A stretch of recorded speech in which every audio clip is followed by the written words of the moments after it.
Good evening everyone and welcome to tonight's ONS committee meeting. Can I take apologies for absence please? Yes, we've had apologies from Councillor Ben Herdman and Andrew Dyke. Thank you. And do I have any declarations of interest? No.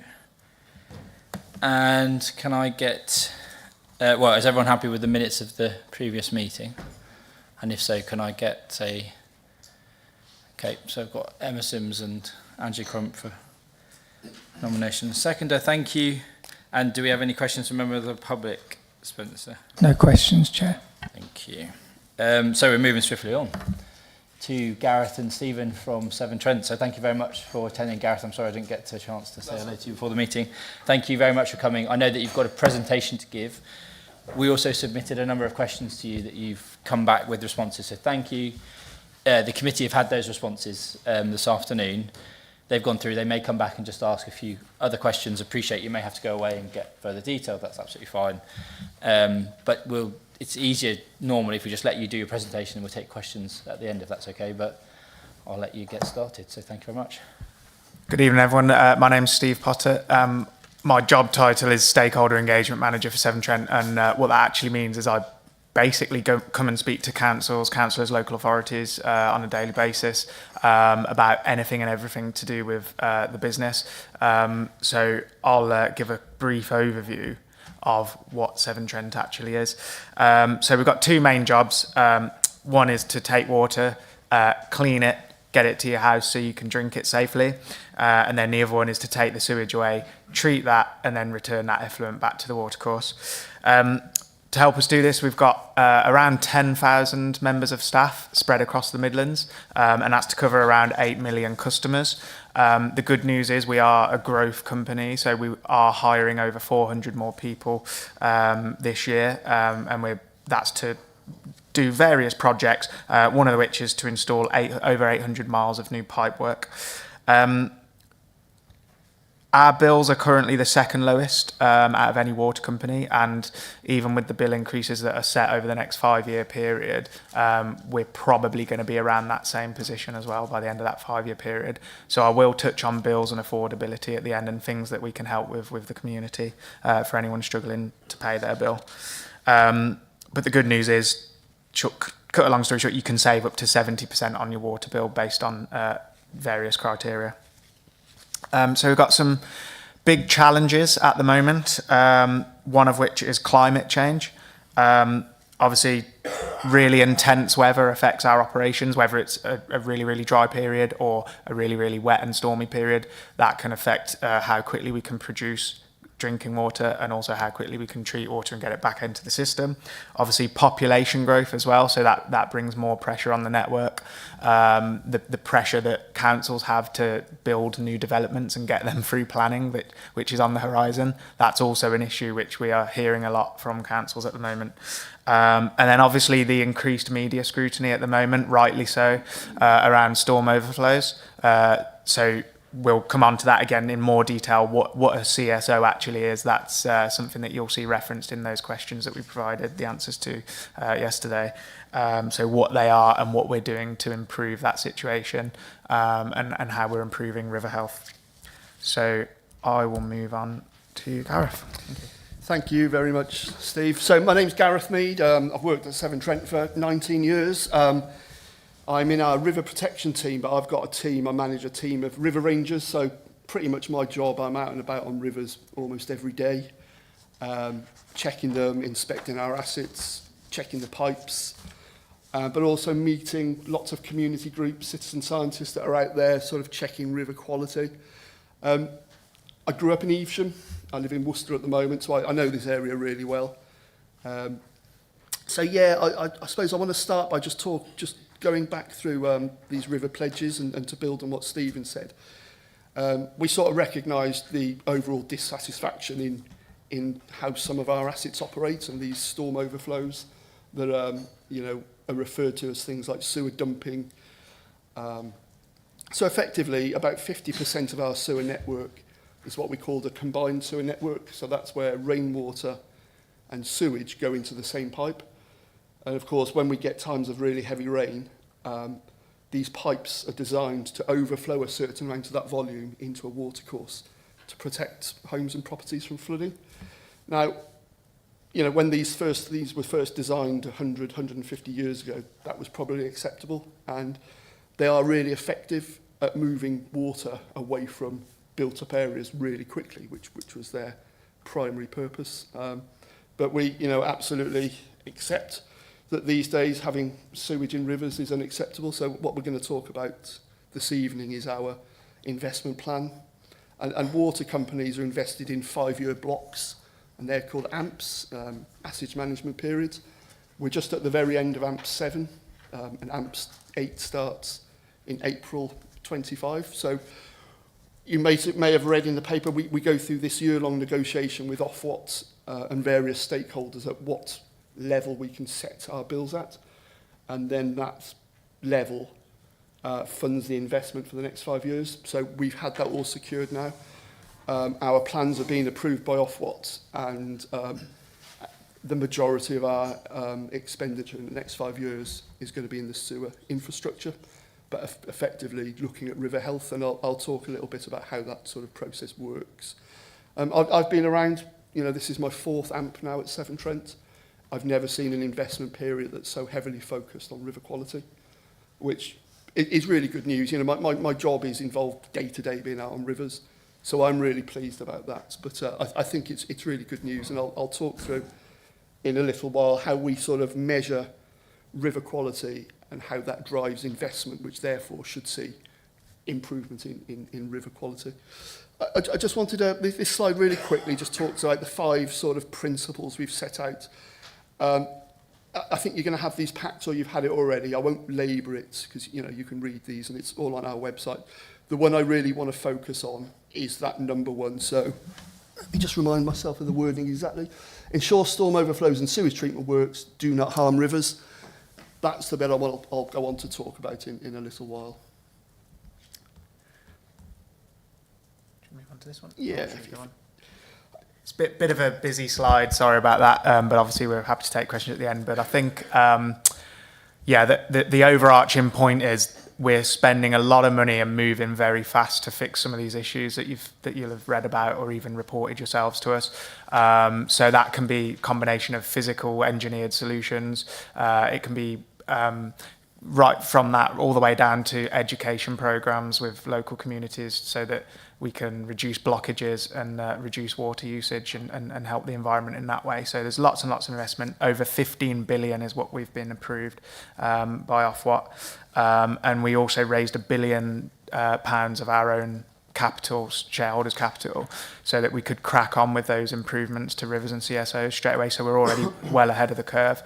Part of that environmental pledge as well is that we'll be carbon neutral by 2030, and that's for phase 1 and 2 emissions. Yeah, you can do storm overflow. So this is part of our storm improvement or storm overflow improvement plan. So we've got about 5,000 of these storm overflows across our region, which is sort of south of Sheffield, down to sort of Bristol Channel, and across sort of equally as long in east and west direction. There's quite strong government targets to reduce these storm overflows by less than 10 by 2050. So we've got this sort of glide path of reduction.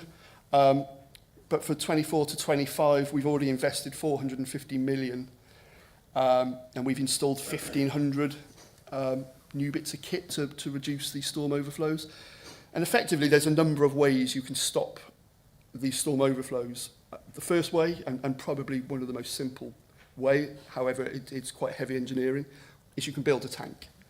Now this tank can be above ground, a sort of steel type tank, or it can be a concrete tank that's underground. And effectively what happens is, as the sewer level raises with the rainfall, instead of it spilling into a river, it will spill into the tank. And then what happens is, once that tank is full, it could spill into another tank, depending on the size of the tank. And the idea is then when the rains drop off and the sewer level drops, we return that water back into the treatment works for processing. So that's the first one, and we've installed about 1,500 of these tanks already. There's also sort of more nature-based solutions. So there's things like reed beds. So on our existing sewage treatment works, we can put reed beds that will take storm effluent. And what they can also do is produce, they can give us some nutrient removal, which is really good. And we also use reed beds as like a sort of final effluent sort of scrub, really, to remove some of the nutrients. We can increase flows to sewage treatment works. So this is where we actually take more flow into the sewage treatment work. So effectively, the sewer will spill less because we can treat more flows. This is something we have to do in partnership with the Environment Agency because all our sewage treatment works have got a discharge permit, so they have to spill at a certain point. So we work with them to say we want to increase the amount of flow we'll physically take into the works, which will reduce that spill. One that's really been quite interesting, and I've and my team have assisted with this one, is we're installing a lot of flat valves on these pipes. Because when we looked at the data, quite often it was showing we were spilling, where actually it was river water that was ingressing back into the pipe and sort of drowning out these monitors. We went through about 15 years ago, a big piece of work removing flat valves. So we've done a bit of a full circle where we're going back now to put them back on. The reason we remove flat valves is if a river floods and it leaves a sort of bank of debris or a log, they can actually restrict these flat valves, and so there is a risk of flooding. What we need to do if we're going to, on this installation programme, is we need to inspect them more regularly just to make sure if logs and debris are sort of building up in front of them, we need to keep them clear. And the other one that's really interesting, and we've just trialled this, but I think that this one's got legs, and it might be this is where sort of local authorities can really help. With this one, we're doing a sort of a catchment-sized trial in Matlock at the moment where we're installing 8,000 water butts. So this is where we physically give residents a water butt. And effectively what you're doing is you're capturing that first flush of rain into a water butt. What it's not doing then is going off the roof space straight into the combined sewer. And we can even get to a point now where we're looking at smart water butts. So these water butts can tell you when to empty them because they know there's another storm on its way. Because effectively a water butt's only useful to us. It's, you know, they're useful for people who want to water their plants when they're full, but we want to always use it as like a reservoir to take this first flush of rain. So really they need to be empty. So I think that's a really nice, it's a trial. We don't know the results yet, but we think on a catchment scale, it's going to be really like a nice, useful sort of thing to do. And it might be, you know, we could roll that out to schools, larger buildings. You know, I've seen the amount of rain that comes off some of these large warehouse roofs at the moment. It's absolutely incredible. You know, the volume that these roofs of large sort of developments capture is quite something. And even if you're not in one of the catchments for free water butts, we have discounted water butts through the website as well, so that's something you can pass on to residents if they're interested. But yeah, the overarching theory is the more water you catch where it lands, the less of it makes its way into the system, and therefore we don't trigger the CSOs. Just a note on CSOs, I think it's on the preliminary questions, but we do have 100% coverage now with our monitoring, so at any point you can go on the website and you can see a live snapshot of which ones are being activated over the last 24 hours and how long they've been activated for. And we've just added a new feature where you can see which CSOs are going to receive investment and improvements over this next 5-year period. So going back to Gareth for RNEGs. Yeah, so what I want to sort of do now is sort of build a bit of the sort of narrative around where we invest and why we invest. And a lot of that is driven by water quality data. So some of you might have heard of RNAGs before, but some might not have. I'll go through the sort of the basics. Steve, can you just shift up a bit so I can... Yeah. So RNAGs are Environment Agency. It's an Environment Agency data set which effectively looks at the quality of rivers. So RNAG stands for Rivers Not Achieving Good Status. And they use a number of sort of methodologies. So they look at things like chemical composition, morphology, plant growth, animals. There's a set criteria, but this isn't our data. This is the Environment Agency data, and it's all publicly available, so anyone could go and have a look at this.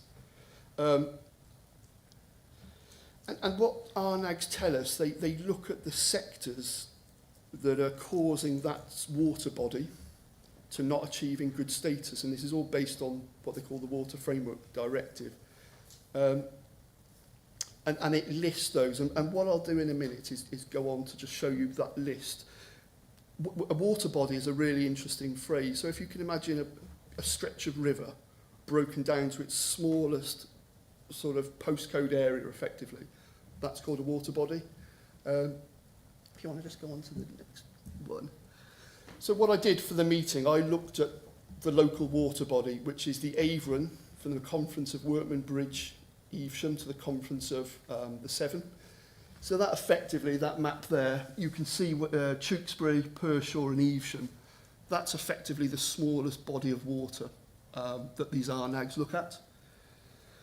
Sorry, I just want a point of clarity. You've just described it as a very sort of specific postcode area.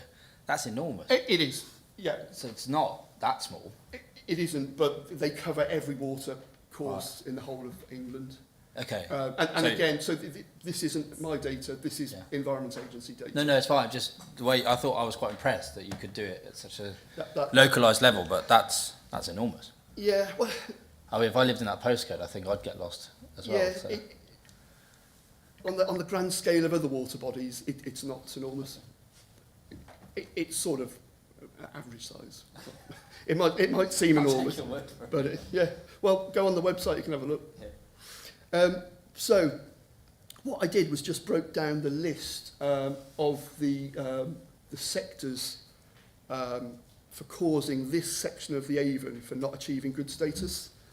I'll have to come in closer because my eyesight isn't great. So, let's have a look. So, in the categories, so water industry, so that's Severn Trent, we're one of the causes of not achieving good status. Agriculture and rural management, that's one. Navigation, it's also got urban and transport, local government. So as you can see, we've got 1, 2, 3, 4, 5, 6, 7, 8. There's, on that section of watercourse, there's 8 sectors for that water body for not achieving good status. So Severn Trent are one of them, but there's quite a few others. What I'm going to go to next is how we address that. And it will go back to one of our pledges to effectively make sure that we're not the reason for a water body not achieving good status. Is it all making sense at the moment? Because I sort of deal with these things day in, day out. Ask if you want me to go back and explain bits. I appreciate I'm breaking my rule question. So it's really interesting. It's also very detailed, so I think it's only fair to just allow members maybe just to ask for some point of clarity. Yeah, absolutely. If you're happy to do that. So, Yeah. Julie, I'll take a... Yeah, sorry. I was just wondering what local and central government, how would we affect water quality? Urban runoff, so runoff from roads. Right, okay. So it's basically the transport that we've got. Yeah, and the other parts of it, so navigation, where effectively you've got weirs and locks. The other thing that could be on there for local authorities where sections of river have been artificially straightened. So, for example, Abbey Park in Evesham and Waterside there, because it's dead straight, effectively it shouldn't be that, it should be a meandering sort of with pools and ripples. 100 years, 150 years ago is artificially straightened. That section of watercourse can never be a good status with that straightened element.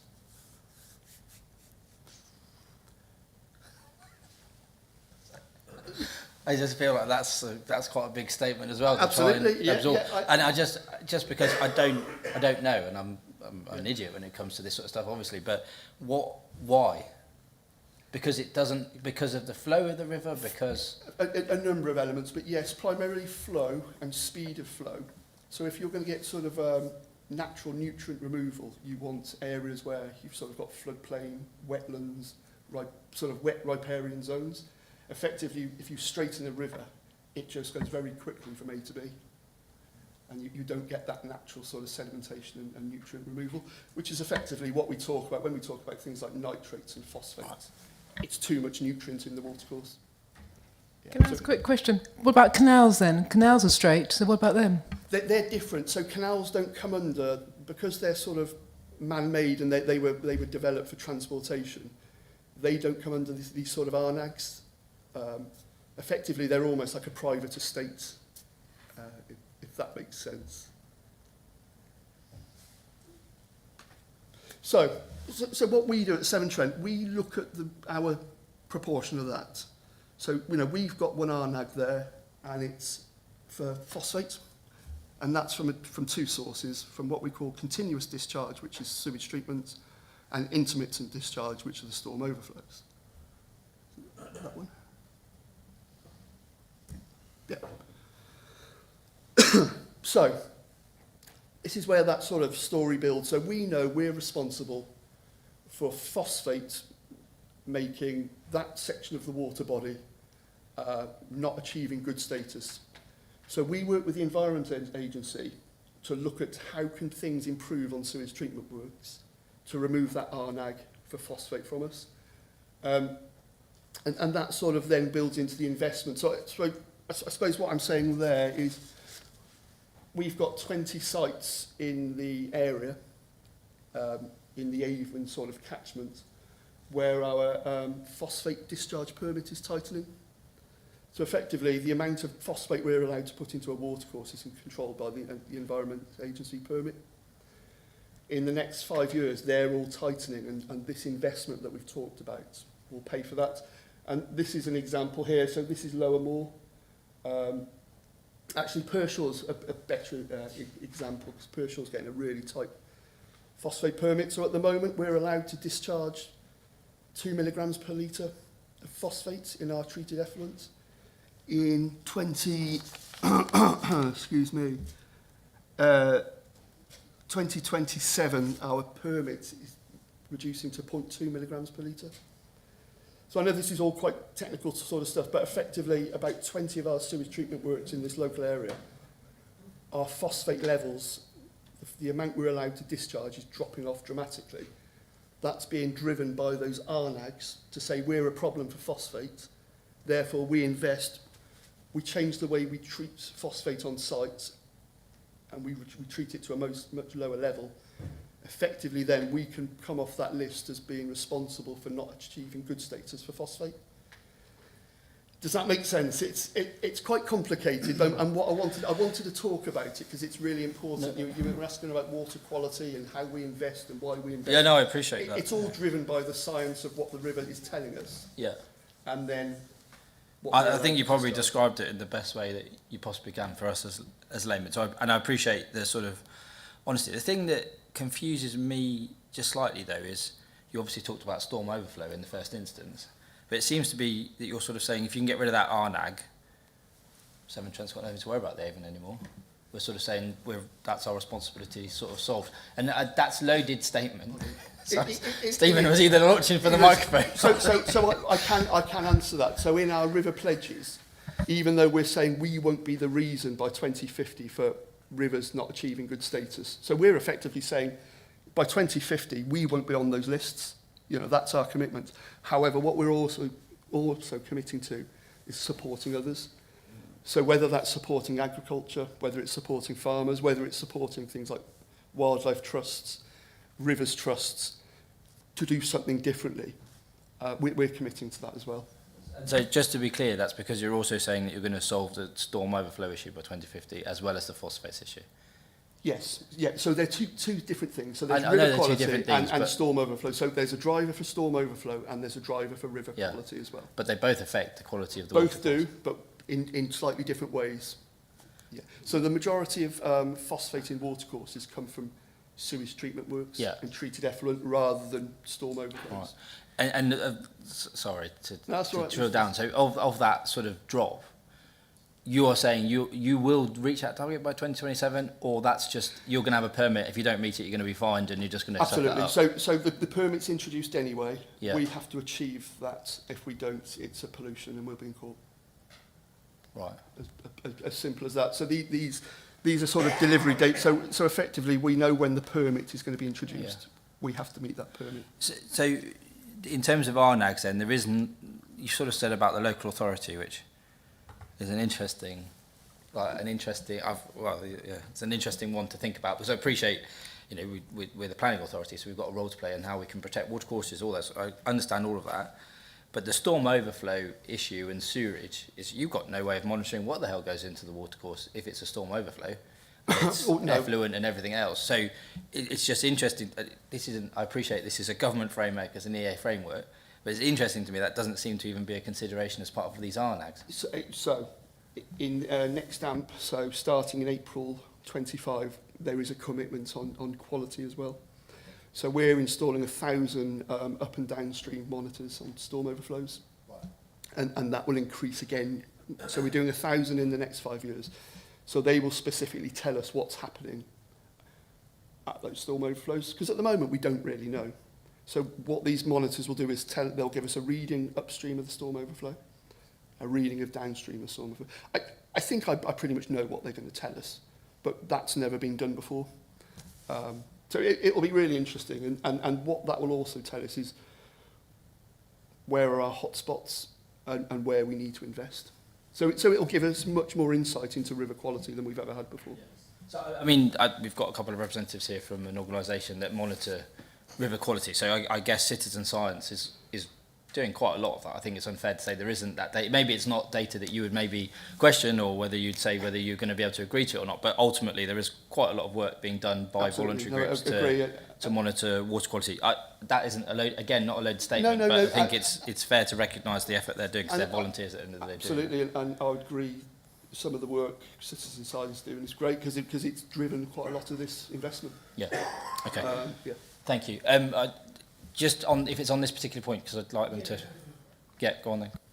It was just a clarification on, so the changes to the licence for the phosphate amount you're allowed to put in, is that on Severn Trent specifically for failings, or is that a general change across all water companies across the country? No. So every sewage treatment works will have it has its own specific permit, and some are quite simple permits, some are quite complex.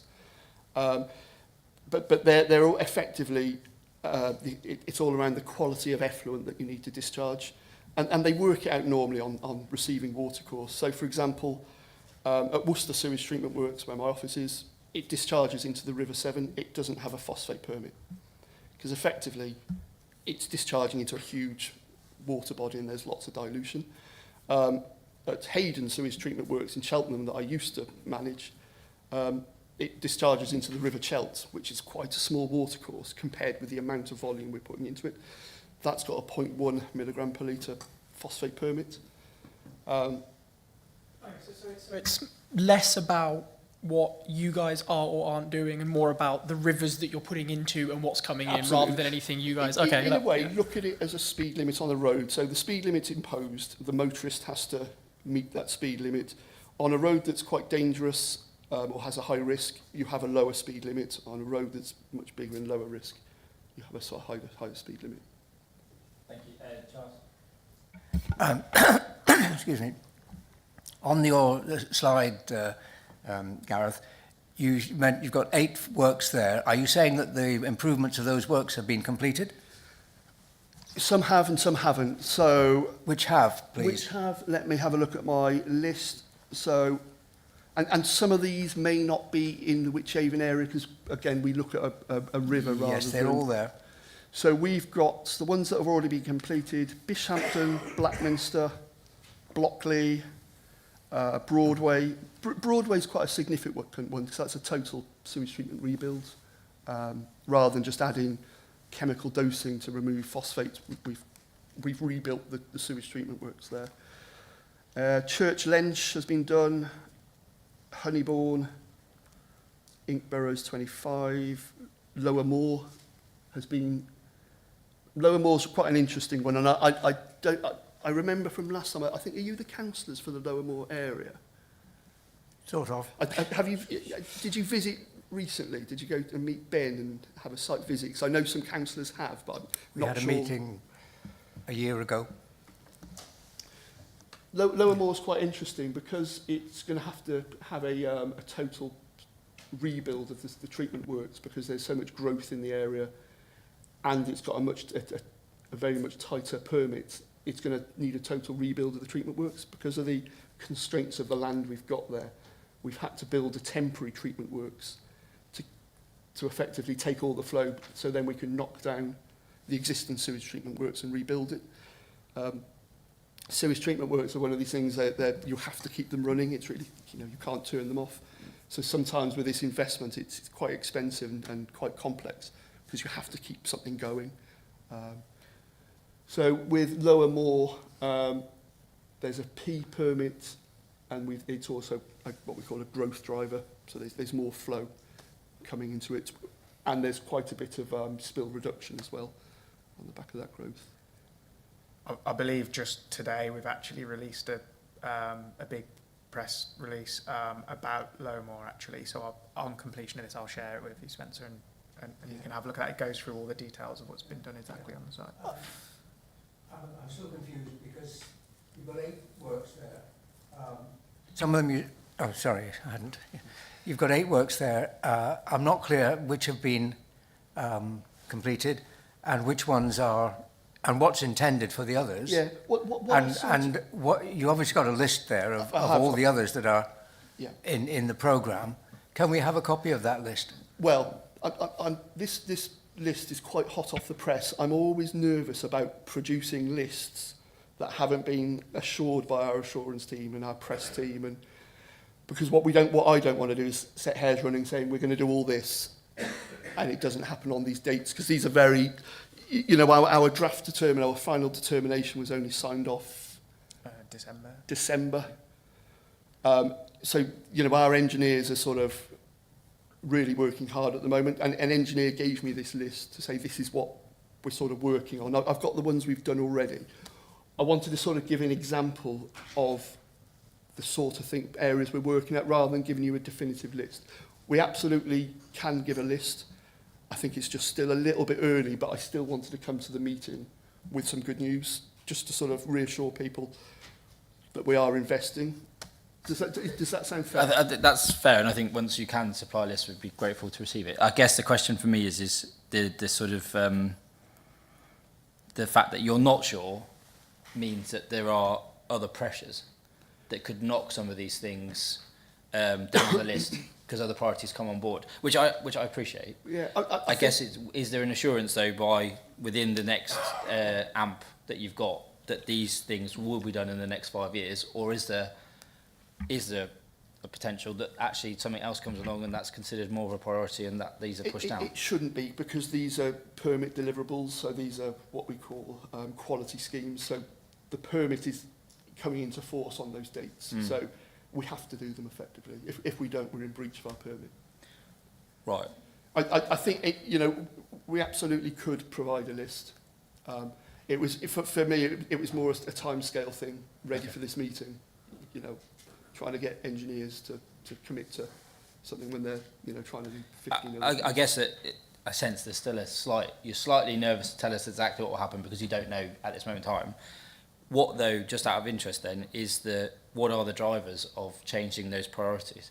If these are something you've identified that need to be done by permit, reduce permit. We effectively have to do them. Well, effectively you do, but if you don't do it, you'll have to suck up a fine or go to court, which I guess is not, that's territory that you have to engage with on a daily basis as the type of organisation that you are. We wouldn't do that. What I'm asking is so there's no top down or bottom up that affects what you've then clearly defined as this is works that we need to do in this next 5 years that would knock any of that out of that 5 year. And effectively we've committed to Ofwat to doing them as well. Right. Okay. Thank you. So we've said we'll spend the money. Okay. Perfect. That's really helpful. Thank you. Are we happy? Oh, go on, Beverly. Just a quick one. Beckford was due in a couple of months' time. Surely that's still on the list. It's due to come. Beckford was literally due to come in a couple of months' time. The sewage. At the top, Beckford, Jan 25 is when the permit. Yeah, so we're still going ahead with that. Yeah. Quick question though. For each of these plants, you must have a number of houses that each sewage plant can cope with. Are our planning officers able to have that, to know what number can be maximum for each sewage plant? I think it works the other way. I think, and this is where, development and planning, I'm sort of more your expert on operations and river quality. I think we're informed of how many new properties are being built, and we build that into our growth scheme. Yeah. So we look at the figure I remember is something like 5 litres of wastewater per day per head, and that's so we get that from. Go on, do you want to pick it up? Because I know you've been having conversations recently. So essentially this is a hot topic at the moment, obviously with the push to build a lot more houses across the country, not just in the Midlands. But so we aren't, unfortunately, water companies aren't statutory consultees as part of planning, as you may or may not be aware. So in essence, regardless of whether we object or not, in theory, those developments could still go ahead, and then we're playing catch up. So rather than be in that position, what we'd like to do is obviously have better relationships with local authorities to make sure that doesn't happen. Part of why my team was created last year was to build those links with councils as well. So please, by all means, if you are aware of new developments, and we are not sat at the table already, please reach out to us and we can make that happen. But yeah, in effect, what we can do is we can raise objections, and we can kind of say, councils can then reply and say, in order for this to go ahead, you can, if the water company have put this in place by this time. But it's not, because we're not a statutory consultee. Sometimes that can just happen without us anyway. So yeah, please do. Let us know of any new developments, and we do have a team that specifically looks after growth and capacity planning, and then they feed that through to the various capital projects teams to make sure we are keeping up. What I always find quite difficult as well is a developer has a 90-day period to connect. Yeah. So, that as Steve just said. But surely, or your technical people will know what the capacity, what the discharge is into the works, what load is going into the works at the moment. They will also know what is the theoretical capacity of the works and what the difference is. And that surely is a figure that would be very useful for us to know.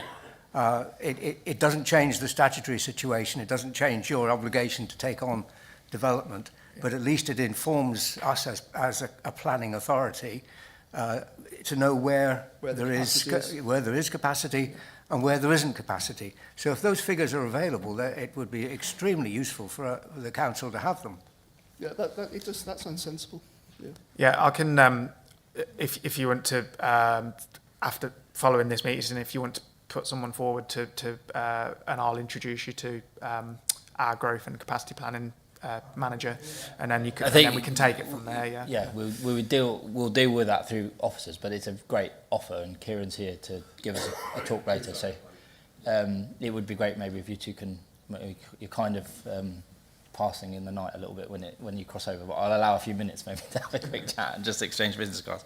But I think that would be useful to know. But we have to bear in mind that doesn't necessarily change what it's not a planning consideration. It's important to know those things, but they're not planning considerations. But equally, it's useful to know because, as you're aware, we've got big developments that are planned for this district, and knowing how that works is important. So thanks for that. We just let them finish the rest of their presentation. We'll go back to questions then. All right, thank you. If you'd like to carry on. Last slide. Good stuff. Okay, so yeah, I mentioned I'd come back to bills. So obviously, increased investment leads to increased bills. So over the next 5 years, there will be an increase. But the good news is that we're starting from a good position already. So we're currently the second lowest in the country, and we aim to be the second lowest at the end of that 5-year period. And the increase is also staggered over the 5 years as well. So currently, the average is where are we? £2.42 a month. And then for 25 to 30, for that period, they'll increase by an average of £2.32 a month over that next 5 years. So, and anyone that struggles to pay a bill, or if they find themselves in water poverty, as it's termed, we've got a whole range of different schemes to help customers there as well. So, if you know of any particular wards that may need more assistance, please do reach out, and we can make sure that we focus some of our engagement efforts in those areas. So we do pop-ups at shopping centres, libraries, We go out to schools. We've got a whole education team to go out and do that stuff as well. And depending on their circumstances, they can qualify for up to 70% off their water bill as well. Linked in with this as well is water meters. So we come out and fit water meters for free as well.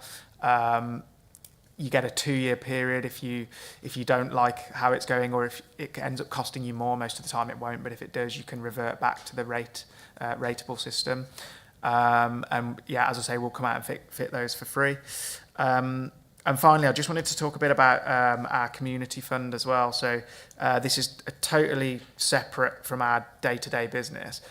We've got a pot of money that we use all over the region to help charities and community groups, and it doesn't have to be associated with water or the environment. It could be, one of the examples up near me in Birmingham was a local community group that wanted their allotments refurbishing essentially. So there's different windows throughout the year that you can apply for that. And there's 2 types of funding. One is the core funding, which pays for the overheads for a whole year. And the other one is a specific project or point funding. In Worcestershire, again, we only have broken down by county our stats for everything, but in Worcestershire we've given out 56 of those awards, which is over £700,000 over this last 5-year period. So it's something that's just been approved for the next 5 years as well, so we are keeping that going. So yeah, please do let me know if there's any projects that you think could benefit from that. Anything else from you? No. Some of the stuff that I was talking about is, was quite technical. I'm more than happy to hang around at the end of the meeting. If people do want to come and have a chat and just go over bits and pieces or clarification, more than happy to sort of. And if anyone would like to visit one of our sites, we can arrange for that to happen as well. I think I've mentioned that my team is fairly new. We were established last year. So yeah, if you want to do site tours, if you want us to come and speak at any other groups, or if there's a school you want us to come speak to, anything like that, just please let me know and I can make that happen. We've got a dedicated mailbox, which I think Spencer will share. And we can use that mailbox as well because it's just for councillors. If you're getting repeat offenders that you need us to chase up, sometimes things can get bogged down or stuck in the customer service system. We can sort of be that back door for you essentially and go and chase that down for you and send someone out to look at it. We are in the process of completely overhauling our customer service system at the moment. We've just bought in it's called Kraken. It's the same one that Octopus Energy uses. They've got sort of world-beating customer service and customer experience, so we're trying to emulate what they're doing. So if there have been any delays with us getting back to you, that could be one of the reasons as we've migrated to that new system. So yeah, if there's anything outstanding on a casework point of view, please let me know and I can chase that up for you. I've just opened Pandora's box, haven't I? We won't deal with case specifics tonight, so you'll be glad to know.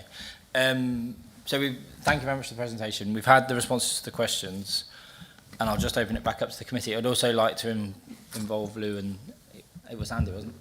Andy, yeah, as well. If you've got anything you want to put or ask, then please feel free to raise your hand and let me know. But if I start with Councillor Sims.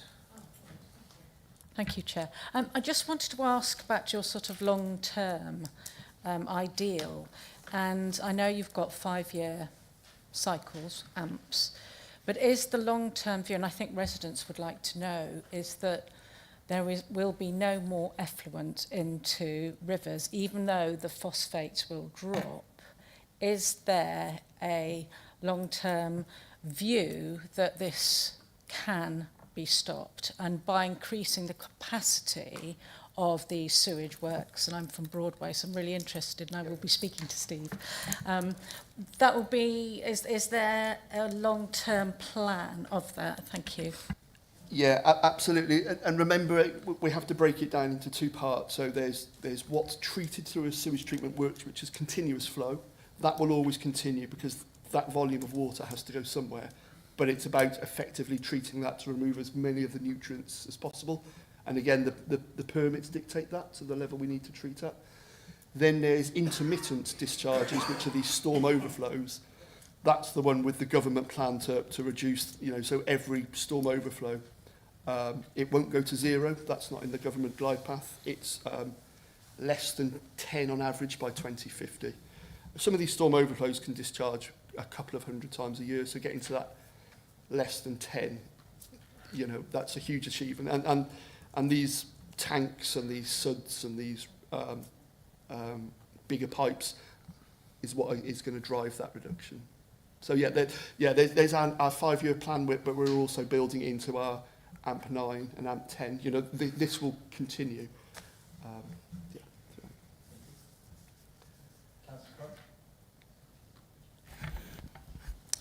Thank you.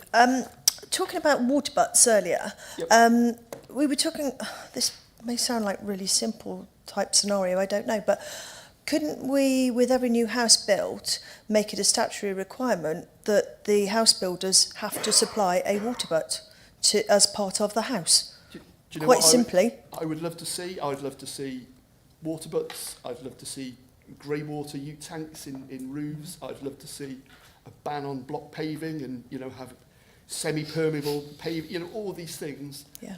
Every community sort of has its own surface water sort of collection. And yeah, I'd love to see all these things. I'm not sure of the mechanism for enforcement, but... So, unfortunately, so if we look at SUDS specifically, it's not mandatory in England for new developments. Under Schedule 3 of the Flood and Water Management Act 2010, they've enacted that in Wales, I believe. So that's kind of being rolled out at the moment. And I'm guessing, depending on the success of that, it might happen in England at some point. But yeah, that's something we would absolutely love. And I guess one of our asks to planning authorities is, you know, where possible, try and really be stringent on build quality and sustainable urban drainage systems where possible, water butts, anything like that helps.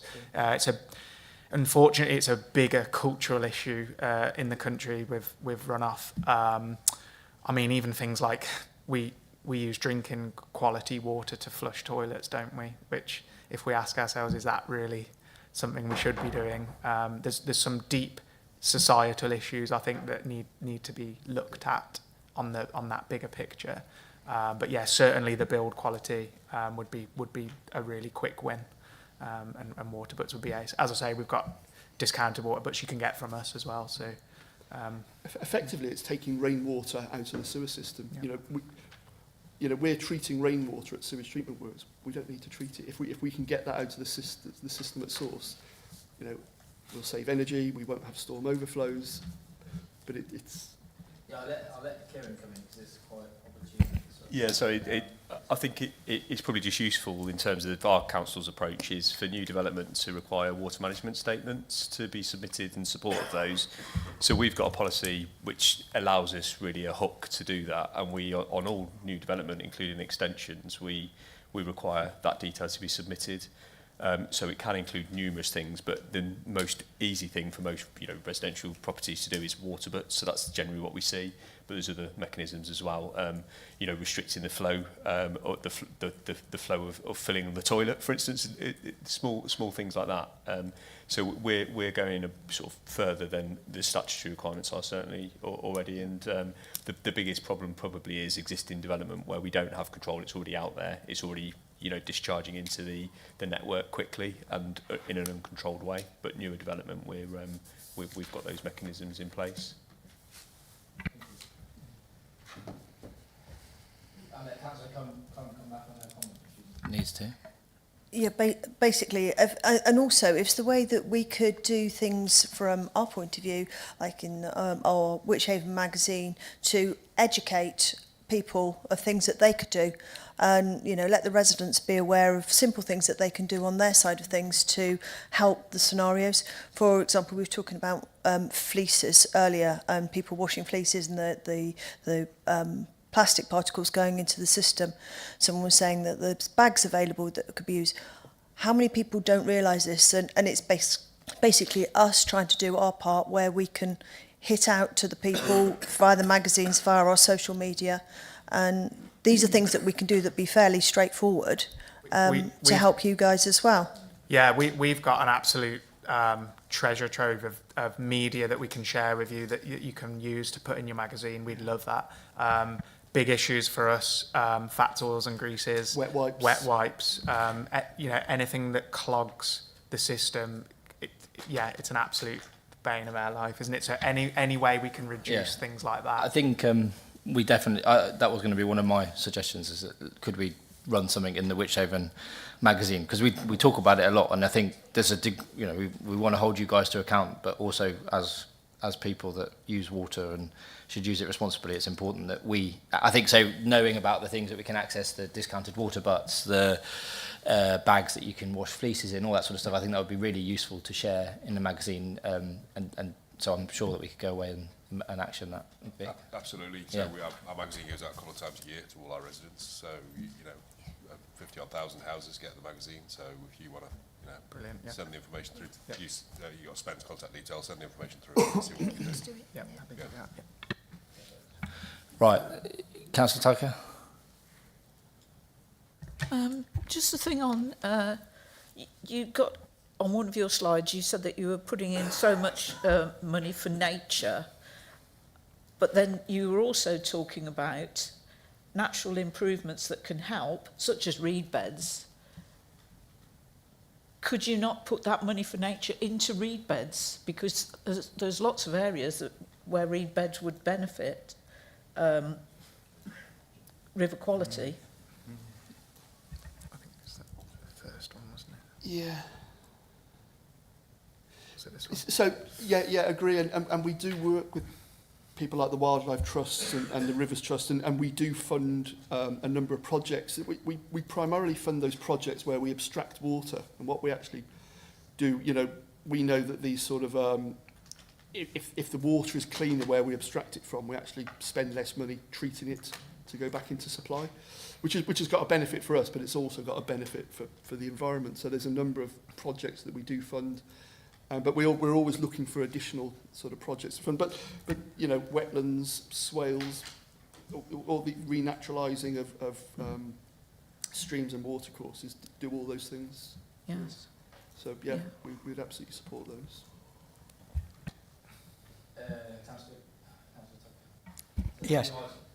Sorry? Is it a new question? It is a new question, yes. Well, it's down to planning again. You do, in your response on one of the questions here, you do say there are occasions, well, two of them actually, there are occasions if we are aware that improvements to our network or treatment works are required, we may request that a planning application is delayed until we have undertaken those improvements. How is that decided? Because my understanding or my impression was that sometimes it is, we never know exactly as councillors when that is going to be a situation. Other times we're more than aware of it, but there doesn't seem to be any standardised approach which can make it clear on a standardised way where there is a capacity issue which needs to be rectified. Again, it's not a question of affecting or restricting the statutory obligation that you have, but at least it does ensure that we as councillors know that there is an issue and what's being done about it. This one for you. So, I mean, I think we've. Please forgive me if I'm not answering the question fully here. I'm trying to answer it as best I can, but I think we've touched on it already that essentially we need better links with local authorities and planning authorities going forwards. Any information you can provide on where there are issues. So we can only act on issues and therefore we can only prioritise investment in different areas if we know where there are issues. So we're always encouraging people to report things to us. It's actually quite common for issues to go unreported. Usually someone might think that someone else might report and therefore it gets passed on, but actually the more that things get reported, the more we can aggregate those and therefore say, look, there's a big issue developing here in this area, let's put some resource into it. Are you saying, sorry, that we might not have those links in place already or processes in place already that Well, in a lot of situations, it's well known where the problems are, and local people are regularly banging the table with planning colleagues to say, you know, you shouldn't be giving planning permission for a development because there's X, Y, Z happening in this area and it's not being addressed. And often there isn't a clear view coming from Severn Trent about those issues, or whether those issues are accurate, are valid or not valid, and a lack of information and a lack of understanding between the company and the council about where those issues really are and how they're seen by the company. I just want to interject. So I think that I take your point. Local authorities can definitely play a role and should play a role in making sure there's a good line of communication between you, especially when it comes to infrastructure and things that will affect that. I think Wychavon has moved on significantly with that in the last year, based on some more localised issues that there's been apparent. And from my knowledge and sort of assurances from the head of, well, the director of planning, his view is that we're working really well with Severn Trent. I think that doesn't mean that we can't always improve on that, and we should aim to do that. I think what Charles is probably referring to is what the point, and sorry to speak on your behalf, Charles, but I'm just trying to clarify the point so we can maybe get to a resolution, is that bit of, you know all of your sewer works, you will know at what capacity they are operating, their lifespan, how much more they can operate on. If that's something that you could share with us or with officers, that would be a useful piece of information probably to have on record. So recognise that we need to work with you, but that's one piece of information that could really help us and strengthen our elbow when we need to make those recommendations that actually these houses can be built, but not until this problem has been resolved. Yeah, and I don't see why we wouldn't be able to share that. I obviously don't have any specifics on me right now, but as I said earlier, we can make those. I can make those introductions and we can try and get that moving. Definitely, it wouldn't be in our interest to not keep up with that growth. We don't want sewage backing up into people's homes. That would obviously be A, terrible for those residents, but B, terrible on a sort of performance, both performance in terms of Ofwat regulation and EA regulation, but also PR nightmare, wouldn't it? So we obviously, if we are aware of any growing issues, we do tend to be pretty quick to bump them up the list. And to reiterate that point about just calling us, you know, so you know, encourage residents in the area to ring our number. I was dealing with a long-standing issue in Tamworth last week, where it was just assumed, you know, that the narrative was everyone knows this is a problem. When we looked at our database, no one had actually called us about it. Quite a few people had shouted quite loudly about it, but no one, over about a 3-year period, we didn't have one record of anyone calling us.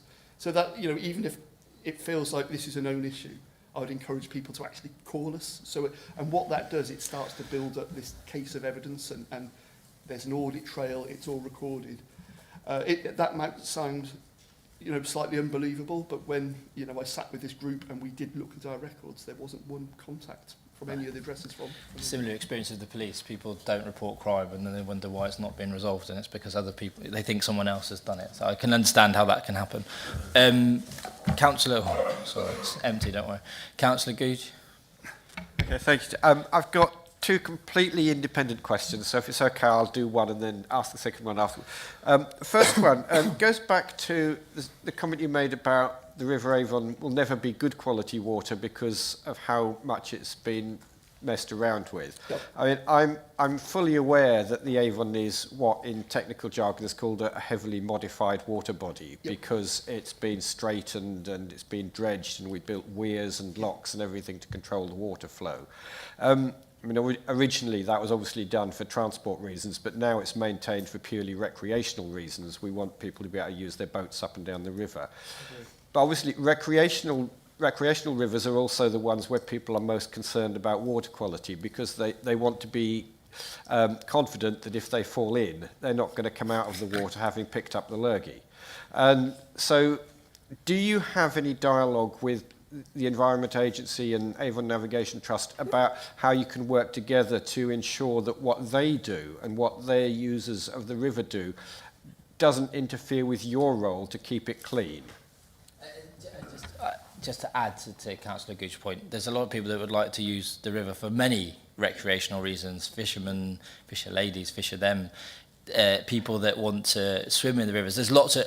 So navigation is an important element, of course, but we mustn't ignore the fact there's many reasons why people might use the rivers for recreation. So yes to both. You know, and separate those two things about water quality and rivers not achieving good ecological status. They're sort of slightly two different things, even though the one feeds into the other. But agree, you know, and I've got a family, you know, we enjoy rivers in the area, so I don't want my kids getting ill from playing in rivers. And that's why I'm so sort of passionate about this work that we do, and why I've done it for so long. We're doing a big piece of communication engagement as well with different water sports authorities as well. Various rowing, the rowing governing body, open water swimming groups in the region, all sorts of different local community groups that use the river. We are trying to engage with them as much as we can. We've got the whole team of river rangers as well, which are out and about every day, speaking to people, river users, and either listening to which issues they might have found or advising them on how to use the river safely. Okay, that pretty much answers the question. I certainly agree. There are other recreational users other than navigation. It's just that navigation is the one which is the cause of many of the issues. I do wonder sometimes whether people who want to go swimming in the open air in the River Avon wouldn't be better off going to Droitwich Lido, but that's a completely different issue. My second question is to do with your infrastructure, pipes and things. Now, a few years ago, I can't remember, about 5 or 6 years ago, I think it was, Severn Trent were far and away the worst in the county for having emergency roadworks rather than planned roadworks. That was something that I took up with representatives of Severn Trent at the time when we had a meeting with them back then. I'm pleased to say that it has improved a lot since then. I think you're now only the second or third worst for having emergency roadworks rather than planned roadworks. But yet there still does seem to be a bit of an issue there. I know you, or rather your contractors, are currently digging up the A44 near Fladbury because they didn't get it right the previous time. So I'm still concerned that the quality control of the work you're doing is still that push needs to be continued. You have got better than it used to be, but it's still nowhere near where it needs to be. So I'm hoping so. And I used to be involved in some of the roadwork sort of complaints. I fully understand that. I may have even been at that meeting that you had a little while back. The work we have done now, we've actually got a dedicated sort of roadworks compliance team, where previously we would just leave it to the contractor and sort of say, you know, they didn't get that quite right at that time. We've actually got a team now within Severn Trent that are scrutinising our contracts a lot closer with roadworks. And they've also almost made it a sort of a priority customer issue as well. So previously, you know, it was sort of a interruption to your supply, foul flooding or not being able to use your loo were categorised as our sort of highest customer sort of detractors. We've also moved the inconvenience caused by roadworks into that band as well. So I'm hoping you've seen the benefit paying off there. But once that team is, you know, it's still quite a young team, but once that's fully embedded, I'm sure we'll see the improvements from that. Because they're effectively doing what the highways, the county highways team are doing. They're going out and auditing the contractors and they're inspecting the jobs. So yeah, I think it's going to show real benefit.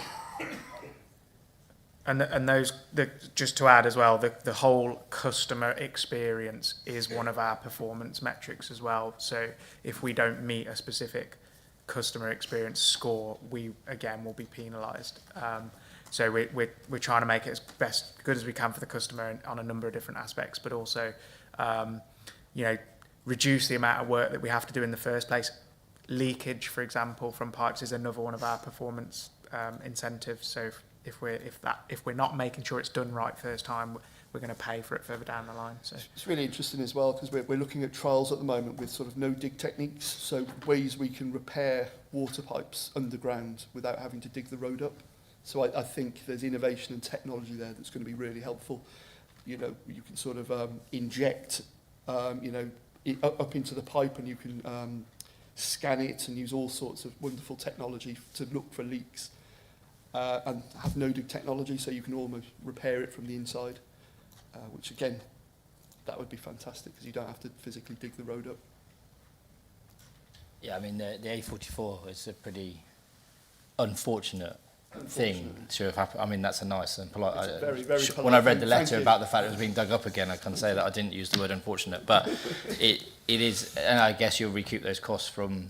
But you know, you talk about customer experience, that all has a knock-on effect. But what I will say about those works, which has really impressed me, is the level of communication that has been received. You know, the letter through the letterbox to sort of explain we're doing this, is why we're doing it. And I think most of the time we can all agree as councillors as well is that it's the communication bit that if you can get that right, then people can understand and they can deal with it. It's when nobody knows what's going on. So I think credit to Severn Trent for the communication on that work. Lou and Andy, did you want to add anything to this debate, or are you quite happy just... I do have a question. Yeah. My name is Louise Barber. I'm one of the members of Avonvale River Action Group. We've been monitoring the River Avon for a couple of years now, and Andy for even longer than that, from north of Bidford all the way through to Eckington. So the whole of that water body that you talked about. And, you know, firstly, I'd like to say that Gareth has been massive support to our group. He's come to talk to us, and every time we have identified an incident, he has followed it up. And, you know, there's been a couple of incidents which we've found we've been able to resolve and hopefully made a difference to the environment as a result. The one question I've got is around data, because obviously the Environment Agency data collection for that water body is pretty sparse, has been since before COVID. So none of you here will know, would know, unless we were doing our work, that there was a problem with the river water quality. We've only been monitoring so far phosphates, nitrates, you know, temperature and electrical conductivity, which are good indicators of poor water quality. It doesn't tell you where the poor water quality is coming from. We know that a lot of the permits for this, the Severn Trent waterworks are not, you know, fit for purpose. They were set a long time ago, and it's really great to see the investment that's going on. And I think we've probably made a difference in terms of highlighting and putting pressure on to make that happen. My question is around data. I mean, how will you know that these things that you're doing with storm overflows and also with, you know, the permits is improving the phosphates, you know, the water quality? Because we obviously can see trends, we can identify incidents, but, you know, we're the only people that are really collecting and publicising that data. Yeah, absolutely. So when we do get that phosphate permit introduced, we'll monitor phosphate on site, so we'll have phosphate monitoring units. But do you publish that data? We don't, no. No. So we use it for sort of process control effectively. So it's telling guys, you know, that something's not quite right, they need to go back to sites, there might be a problem. So it is for our internal monitoring and process control. But yeah, and I think that the work that you and your group does is brilliant, you know, and I found it really useful looking at not only your results but other sort of groups' results. And I think what it'll be useful for us is when we do have this sort of investment on site, we'll be able to, so we monitor what's actually going on the treatment works. What we're not monitoring currently is what's going on in the river. Yeah. Because that's not sort of our job, as you know, that's the Environment Agency. But I think what it will do, the data you sort of take, it will actually show us if our investment's working or not. So, you know, if we spent £1 million on a chemical dosing plant, we'll be able to see on site that it's working, but to actually see if it's making a difference on the watercourse, because we might be taking our level of phosphate out completely or down from 2 milligrams per litre to 0.2. It doesn't mean that a new phosphate source isn't being introduced into the river in a different location. So I think that's where that'll be really valuable to look at other inputs, and that might change our investment in the future. You know, because what we're trying to do is balance up river quality. I guess what it indicates, though, is that the problem is wider than just the, you know, the effluent that's coming from your source. Yeah. And I guess to Wychavon, I think, you know, you've supported us and we are going to be extending our and continuing our monitoring, you know, now looking at adding ammonia based on your recommendation, because that really is an indicator of there being pollution, sewage pollution. Sewage is a key indicator of sewage. Is key. So you know, we're almost developing our data collection, not only sort of, you know, the number of sites we're looking at, but also the type of data we're collecting. And we really should be looking at the Environment Agency and asking them the question as to, because they're the people that should be monitoring, really, not a group of, you know, 20 interested residents. Agree. And what I think you might find interesting, and I will have a chat with you at some point and come and talk to your group again, but because we're seeing so many groups like yours growing in various areas, we're having to think about what our citizen science strategy might look like. We're just sort of having conversations now about how we sort of work with groups like yourselves, how we share data, how you give us data. It's not going to happen immediately, but it would be really interesting to sort of get your thoughts on you know, what you'd like to see from us as well. So maybe after this we'll have a chat and, you know. I think the other thing that we found is that the live data of the storm overflows is really useful. As a river user, you can see if there's been a recent spill, as long as it's working. We only get the annual data, though, annually, which is a bit of a shame, that, you know, we see it live and then there's this big gap of months and months before we can see what Lower Moore's been spilling, basically, for the past, you know, year. So I think that's an area, a gap as well, and it would be good to be able to see that data. I agree. So, yeah, those are my only comments. Andy, did you have anything to add? No, that's fine. Thank you. Just quickly, in terms of phosphates, because maybe Lou, you can answer this. So what is the safe level of phosphate per litre? I mean, none, I guess, is the answer. Well, it's not an easy question to ask. We could probably do a 6-hour-long presentation on so baseline phosphate levels. Your limit that you're moving down to 0.2, is that a safe level or is that just a reduced level? That's a reduced level. Okay. And phosphate's a nutrient. Yeah. So when you look at a water course, a water body, you're looking at, you know, the nutrient balance within, and the impact that nutrient is having. So, you know, is it a eutrophic water course? So is there too much phosphate, or is there? There's a lot of it's quite a wide topic. So the EA provide us with our permits. Okay. They must be comfortable. If they're reducing it to a 2, it will bring the benefit that they require. Yeah, water course. And I think the challenge with the publicity that water companies have received is that there's a sort of belief that you are responsible for the upkeep and sort of management of our rivers. Yeah. And that's why we do meetings like this, to try and explain a bit more of a background. So and I don't know how long we've got and if everyone's itching. No, we're going to have to move on shortly. But So sewage in rivers is a problem, absolutely. It can be fixed. Then we've got to look at agriculture, the unknown bit at the moment, and the one that's really not being looked at, because it's like, let's get sewage out of the way, because that's fixable. It's just going to take time and money. Urban runoff and highway runoff is a huge problem. We know where all our discharges are, and they're all monitored. I don't think anyone knows where all the highway drains are. They're certainly not monitored. They don't have permits. It's a huge piece that's going to take something else to fix. Yeah, I think what it's shown to me is that really we'd like the EA probably to come in and have a conversation with us, and a representative of the EA. So we need to look at our work plan and sorry, John, I'll come back to you and make that happen. This has to be the last question on this item, because the officers keep looking at me like I should have moved on. Just before, I went to a meeting last night with Tamworth Borough Council. They had someone from the EA and they had someone from the local Rivers Trust who did a really good presentation. I would suggest, if you're going to get the EA in, get someone from the local Rivers Trust. Thank you, that's helpful. John?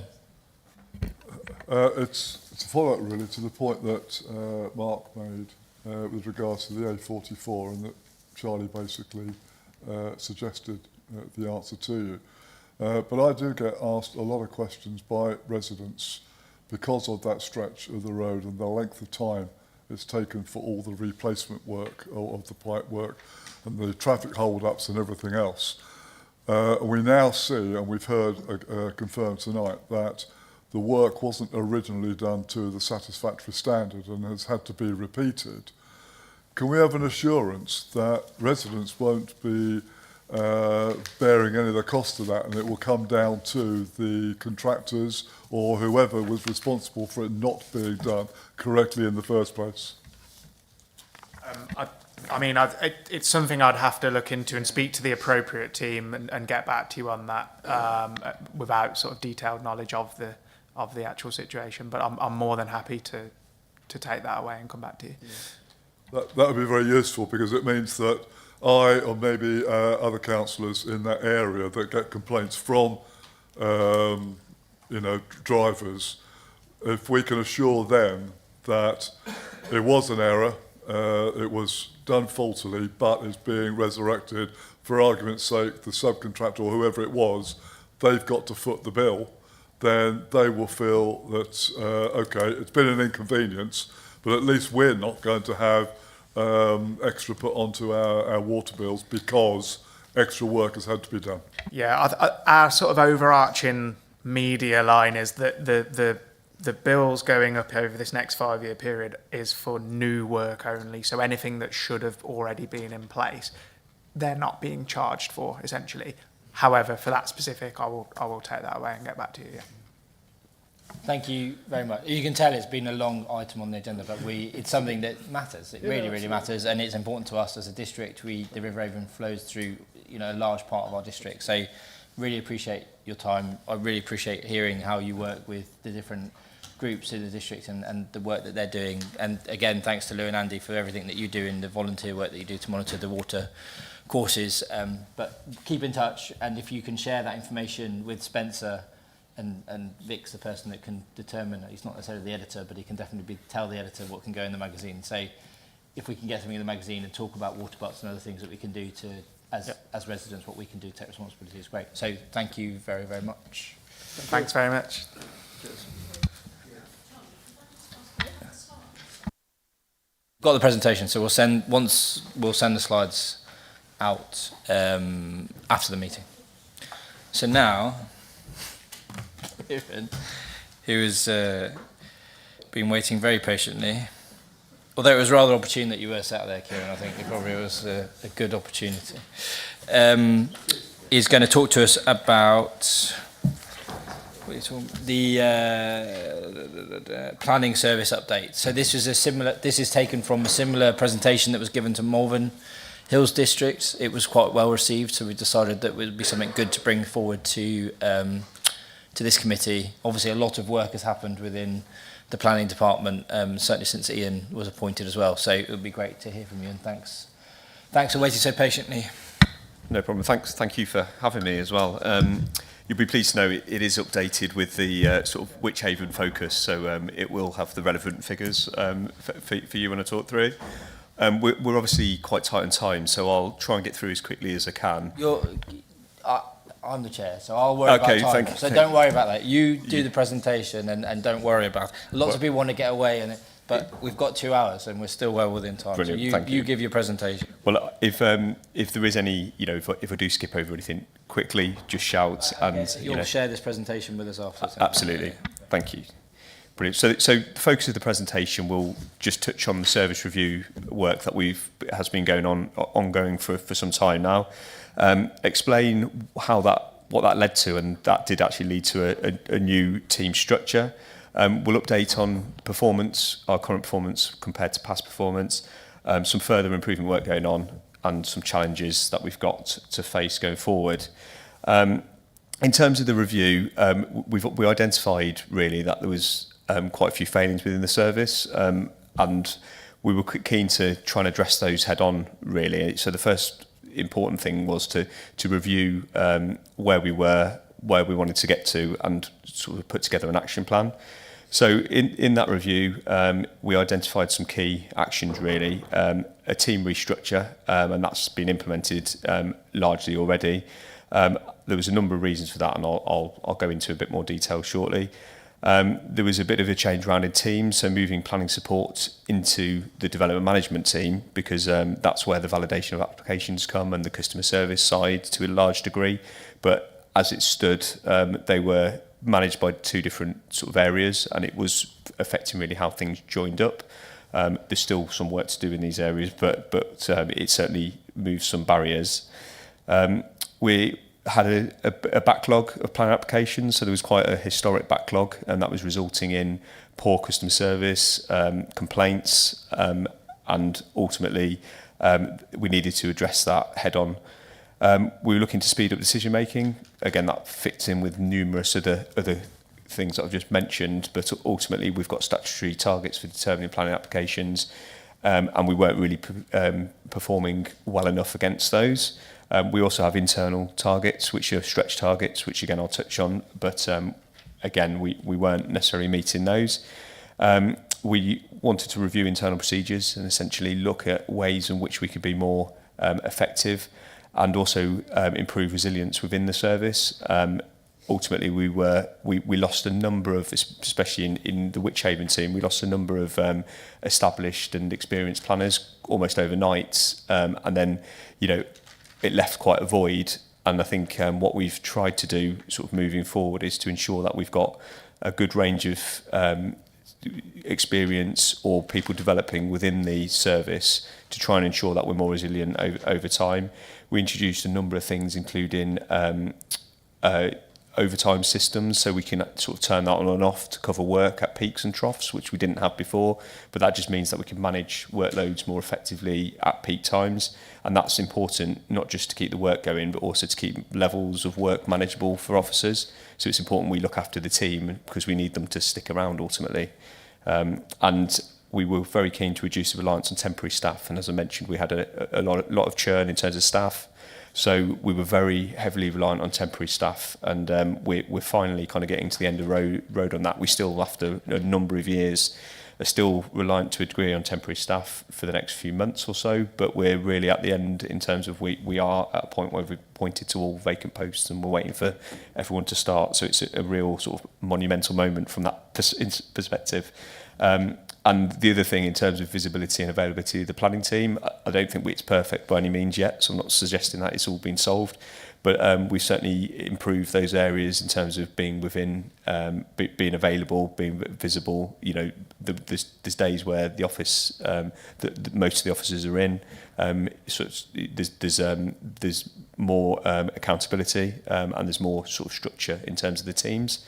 So I'm hoping that's certainly been improved. I think there's still, like I say, some work to go. This pretty much touches on what I've said before, but the main reasons for the change was that reliance on the temporary staff, building on that service approach to grow your own. So we really wanted to develop our existing members of the team who had the ability to progress and support them in that. We also noted that there was inconsistencies across sort of managers, and especially as a joint service. So we were sort of seeing slight difference in approaches between Malvern and Wychavon, and ultimately we need to be consistent in how we apply the same planning policy across the two. So that was something that was important to address. I mentioned improving presence and team cohesion, so that was part of it as well. I mentioned about the planning support being moved across as well. Recently, we've also transferred the planning enforcement team into the development management team. So that's happened really since Dave Hammond retired, and that created an opportunity to review that. And really, again, just the overlap between the areas of work, it makes a lot of sense on a operational perspective. And again, just improving service resilience. So it's really important that we have that resilience within the team. So new structure. So the original structure is just shown on the screen. I won't go into too much detail, but it was pretty much a flat structure. 4 area team managers, 2 associated with Wychavon North and South planning teams, and 2 associated with Wychavon North and South, and then planning officers and other principals and assistants fitting under that. So you had sort of 4 area teams across the joint service, if you like, and they sort of sat under me as head of development management. The new structure looked at sort of breaking that structure down into a slightly different approach. What we noted in terms of a number of the complaints and concerns we were receiving, a lot of the applications, the bulk of applications across both councils is actually householder development, so that's the large numbers. And the, you know, in terms of the people who, I guess, are more lay people submitting applications, don't fully understand the process, and weren't getting a great service in that respect. Ultimately, it wasn't really set up, the service as it was, to cater for that level of application. It was more sort of thrown into the general mix of applications and dealt with. So I think early on we identified that we felt a householder planning application team was quite important. Like I say, it deals with the bulk of planning applications, and it also meant that we could differentiate them in terms of the type and the focus in which we can give them. So some internal targets are, and a stretch target which we're building on, is to try and get application through within 6 weeks rather than an 8-week statutory target. So that was set up, and it includes 2 senior planning officers who essentially each manage an area team, one in Malvern and one in Wychavon, and then they have a number of planning assistants that sit under them. The structure then also introduced 3 development managers, one who concentrated on the householder side of things, and then the other 2 who were responsible for the other types of applications, so majors and minors, one for Wychavon and one for Malvern. And again, it was really about creating a main contact for each planning team. So if you've got a concern in Wychavon in terms of a major or minor, you know it's Carl Brace who's the team leader straight away. If it's anything to do with householder, it's Claire Bull or Frances Fleming as her senior who sits under there. So suddenly, before that, there was lots of different managers in different places, and I think it was quite complicated for everyone.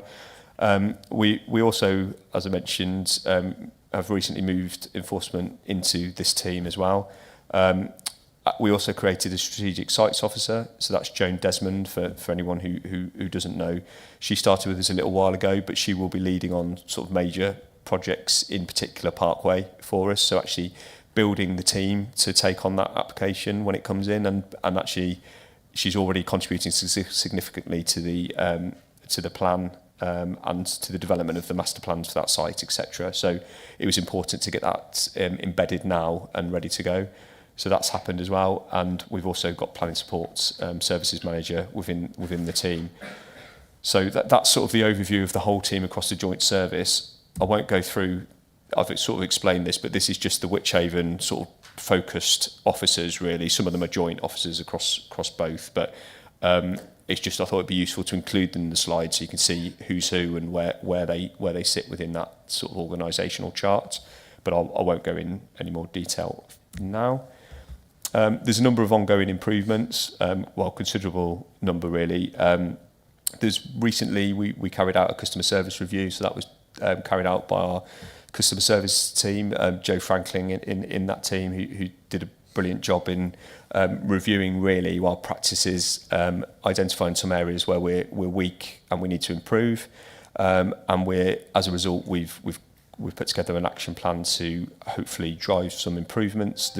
It's quite wide, so again I won't go into the detail of that today, but needless to say that really is to try and improve the contacts in terms of applications, but what more wider than that, it's also about the support that we can offer to people submitting applications. We also have identified areas that are really important to improve, which actually I'll mention in a minute. There'll be a review, there is an ongoing review into enforcement. It's it probably, in terms of the detail which that'll go into, that'll depend really on the outcome of it. I think in many ways enforcement works quite well, but there's always opportunities to improve the links between the teams now they've all come together.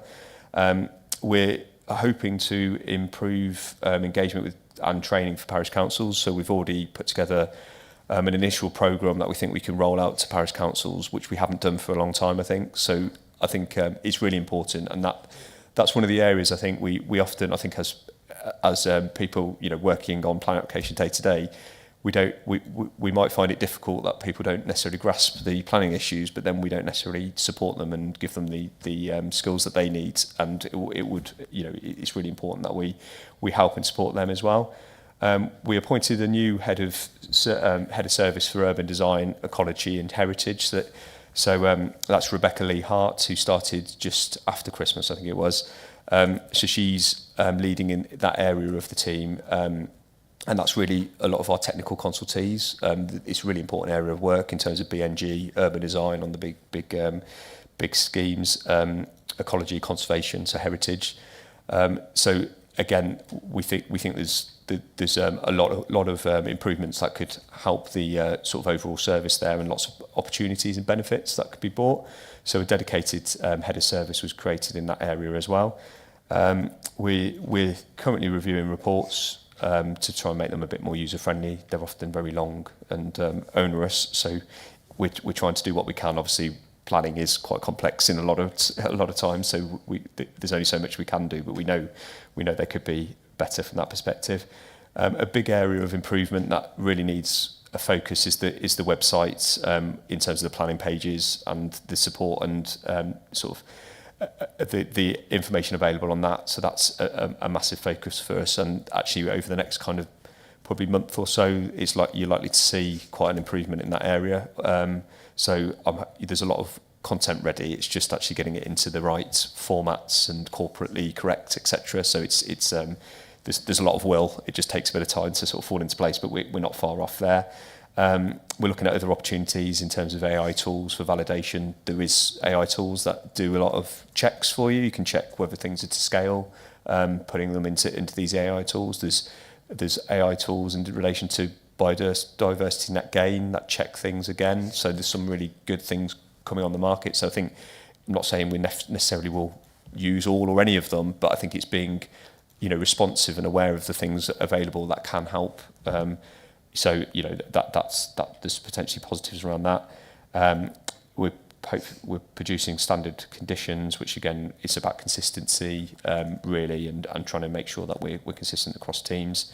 And finally, or probably not finally, but one of the other key areas is establishing an agents forum, because I think, again, there's a lot of, we work with different agents. Some we work better with than others, but ultimately there's a lot of things we can do to either educate agents or learn from them. They're working across different authorities, so sometimes I'm sure they've got some good points that we would want to hear about, and creating a positive environment really, and a constructive environment to work from.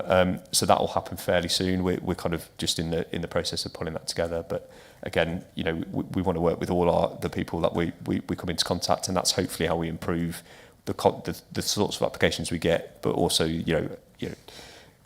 make things better for everyone. So in terms of a performance update, I just pulled out a few things from the peer review really, because I think it was really encouraging from my perspective anyway to read some of the comments, and just to sort of, when you go through these improvement plans, and you know, it's a lot of hard work that goes into them, but it's nice to get that sort of recognition that we're moving in the right direction, and it's having the effect that we hope. We're not at the end of the journey by any means, but I think it was nice to read these, and I think it's, you know, relevant. So just quoted a few things there. I won't read them. So in terms of the last year's performance, so I've just gone to last year, and this just gives you an overview of where we were.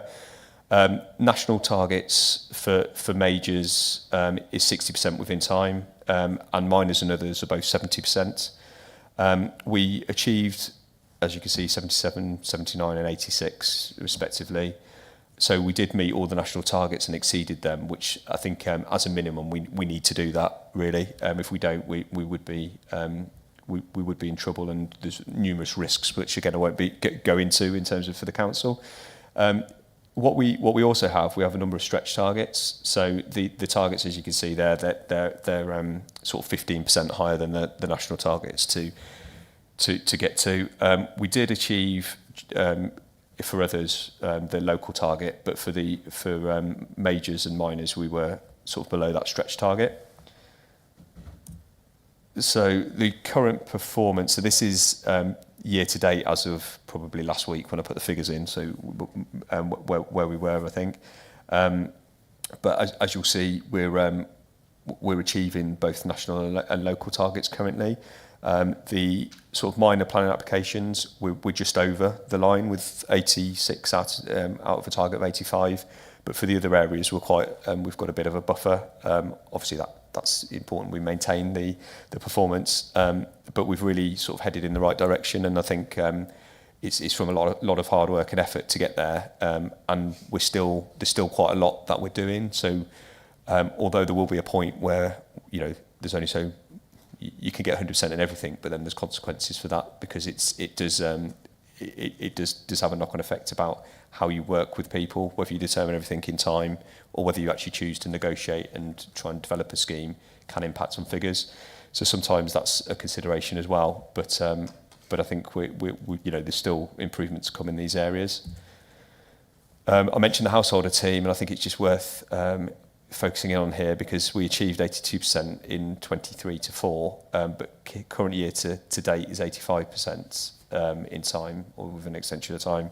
And the quarter three, so the last quarter gone, was 97%. So again, just in terms of where we used to get a lot of complaints and concerns from customers, that's really an area where we focused, and the figures sort of speak for themselves. So hopefully in that respect. Again, there's more we could do, and there's more assistance. I think if the process side is working quite well, but we still haven't got the sort of information and support out there, which we is the other side of things, to improve the types of applications we're getting in, and help people through the process. So that's really the next focus, and hopefully performance will continue to either maintain or improve in that area as well. One area, and I mentioned again the planning support team who deal with validation, have come into the development management team. So this is an area where we have struggled over the sort of past, going back to 5-6 years, struggled to meet the targets. There isn't national targets for this, because ultimately all of this is really captured in the speed of the overall planning decision. So it doesn't break down to this level, but actually from our own internal targets, that we haven't met them for a while, and we're a bit off. So for majors, the aim is to validate applications within 7 days, and for everything else is within 5 days. This is an area that is a real focus currently, and we think we can improve that and get that much closer, if not meet the targets. And that's the aim. And ultimately that will drive further performance in the planning applications, because we'll be gaining a bit of time. If we improve the validation stage, we should improve the time at which we're able to deal with planning applications. So although it's, despite sort of, the speed of validation at times, we're still performing very well in terms of the national and local targets. But it's encouraging in the sense that we've still got areas such as this that we're highlighting for further improvement to drive further increase in performance output. There are some challenges for the service. So we do have, and it links actually to the presentation earlier with planning for things. So there's certain things that we do plan for. So in the current development plan and also the emerging plan, we can plan for infrastructure to deal with the impacts that has, and that's something that we do consult Severn Trent on, for instance, to get and so they do know about emerging things in the plan. It's the speculative development that's really, we don't know what's coming through the door. And when we don't have as many of you will probably know, but you probably will have heard about 5-year housing and supply, whether you're on planning committees or not, or whether you wanted to. Ultimately, that really opens the door for speculative development to come through. So a really important milestone will be getting the plan over the next hurdle and adopted. So over the next sort of 6 months, we'll be in a much better position, but for the time being, we've still got that speculative development to deal with, and that does increase the number of appeals, which has resource implications. There's lots of changes at national planning policy level, so every day there's a new something else new announced. So we're having to respond to that. Staff retention has been difficult in the past. It's settled down for the time being, and let's hope that that's maintained. But of course, making sure we try and do our best to retain staff is important. Maintaining and building high performance. So there's like I mentioned, that there's a lot of slog to get to those performance stats, and maintaining that just doesn't happen by itself. So it's sort of building on it, but maintaining that and making sure the team have the tools to maintain that performance and not take that for granted. So we need to look after that, and we need to look after them. And I think I touched on earlier about balancing performance between customers' service and quality of schemes, because there is a balance there to a degree. And just one more quote for the peer review. So I think, again, it was just that recognition about the sort of ongoing works that had happened and the steps to improve performance. And, you know, I think it was nice that I think we've approached it in a really positive and open way. We've acknowledged that there were some failings within the service. There were some good things, but there were some things that we needed to do and continue to need to build on. But again, I think it was good to sort of have some positive feedback on that front. And you know, in terms of the service, we're optimistic about where we're heading. There's a lot of hard work to do, but actually we've made significant strides, and I think we've got quite a clear vision as a service. And you know, if Ian was here, he'd confirm as well that we know where we want to get to. We've got a plan in place to make that happen. It doesn't happen overnight, but we're ultimately looking to deliver an excellent service that we can be proud of and that delivers the best outcomes for our residents. So that's it from me. I've kind of canted through that without going too quick, because thank you for Kieran, you've given up your time to be here tonight, so it'd be unfair to make you rally through, which is a really positive report, so thanks for giving that. I'll take questions. Can we just be mindful of the time, because the officers have been at work all day. I've been at work all day too, but you've been in the same building all day, so I appreciate you want to get home too. So just be mindful of that. But if Emma, do you want to start? Well, it's easier to work. I'll lose my place if I go the other way around. So. Sorry, thank you, Chair. Thank you, Kieran, that's really interesting. And the new restructuring obviously is an important sort of development for your planning team. But I mean, I know how stressful, I'm not a planning officer, but being on the planning committee, I just see a snapshot of how stressful it is for your job is in dealing with the public and the actual dynamics of planning applications. Do you think that by this restructuring will help staff performance? And I know that striving for success and high performance is important, but actually so is staff retention and stress levels, which I know is very high in this particular department. Yeah, it's a really good question. I mean, part of the restructure was to try and create that level of support, really. And I think probably one of the key areas where we probably didn't have the right, I don't think we had the right structure in place previously was around the planning assistants. So they're joining the service. They're new to planning really often. They haven't got a lot of experience, and they were sort of just thrown into a team of wider planners and just kind of given work. What the householder team has enabled us to do is create smaller teams within that. So they've got a line manager with less reports, so they've got more time to support them ultimately, and that's a really important aspect. And I think if you when you're next in the office, any members, actually it'd be really good to have a chat with some of the planning assistants, because they're really positive. They're kind of, things have worked really well. They're getting a really good grounding. Most of them have been in post for about 6 months now. We've gradually been able to build caseloads up rather than just give them 50 from day one. So it's worked really well from that side of things. In terms of the other teams as well, there's varied degrees of experience through there. But I'll just sort of, as an example, some of the more experienced officers are sort of buddying up with some of the newer starters. So we've recently had a new starter, Victoria, who started with us last week actually. And she's sort of buddying up with Jill, who's quite a very experienced principal officer, and creating that sort of initial support, which we didn't have in the past. And similarly, that's happening for the new starters as well. So we're doing things in a different way. It's probably part of the solution. That being mindful is really important. We're managing workflows as well. We're utilising planning performance agreements, which we probably haven't done in the past, but that's where we can bring in additional resource. The developer funds it actually for larger schemes, but it allows us to expand the team at certain points to create some capacity.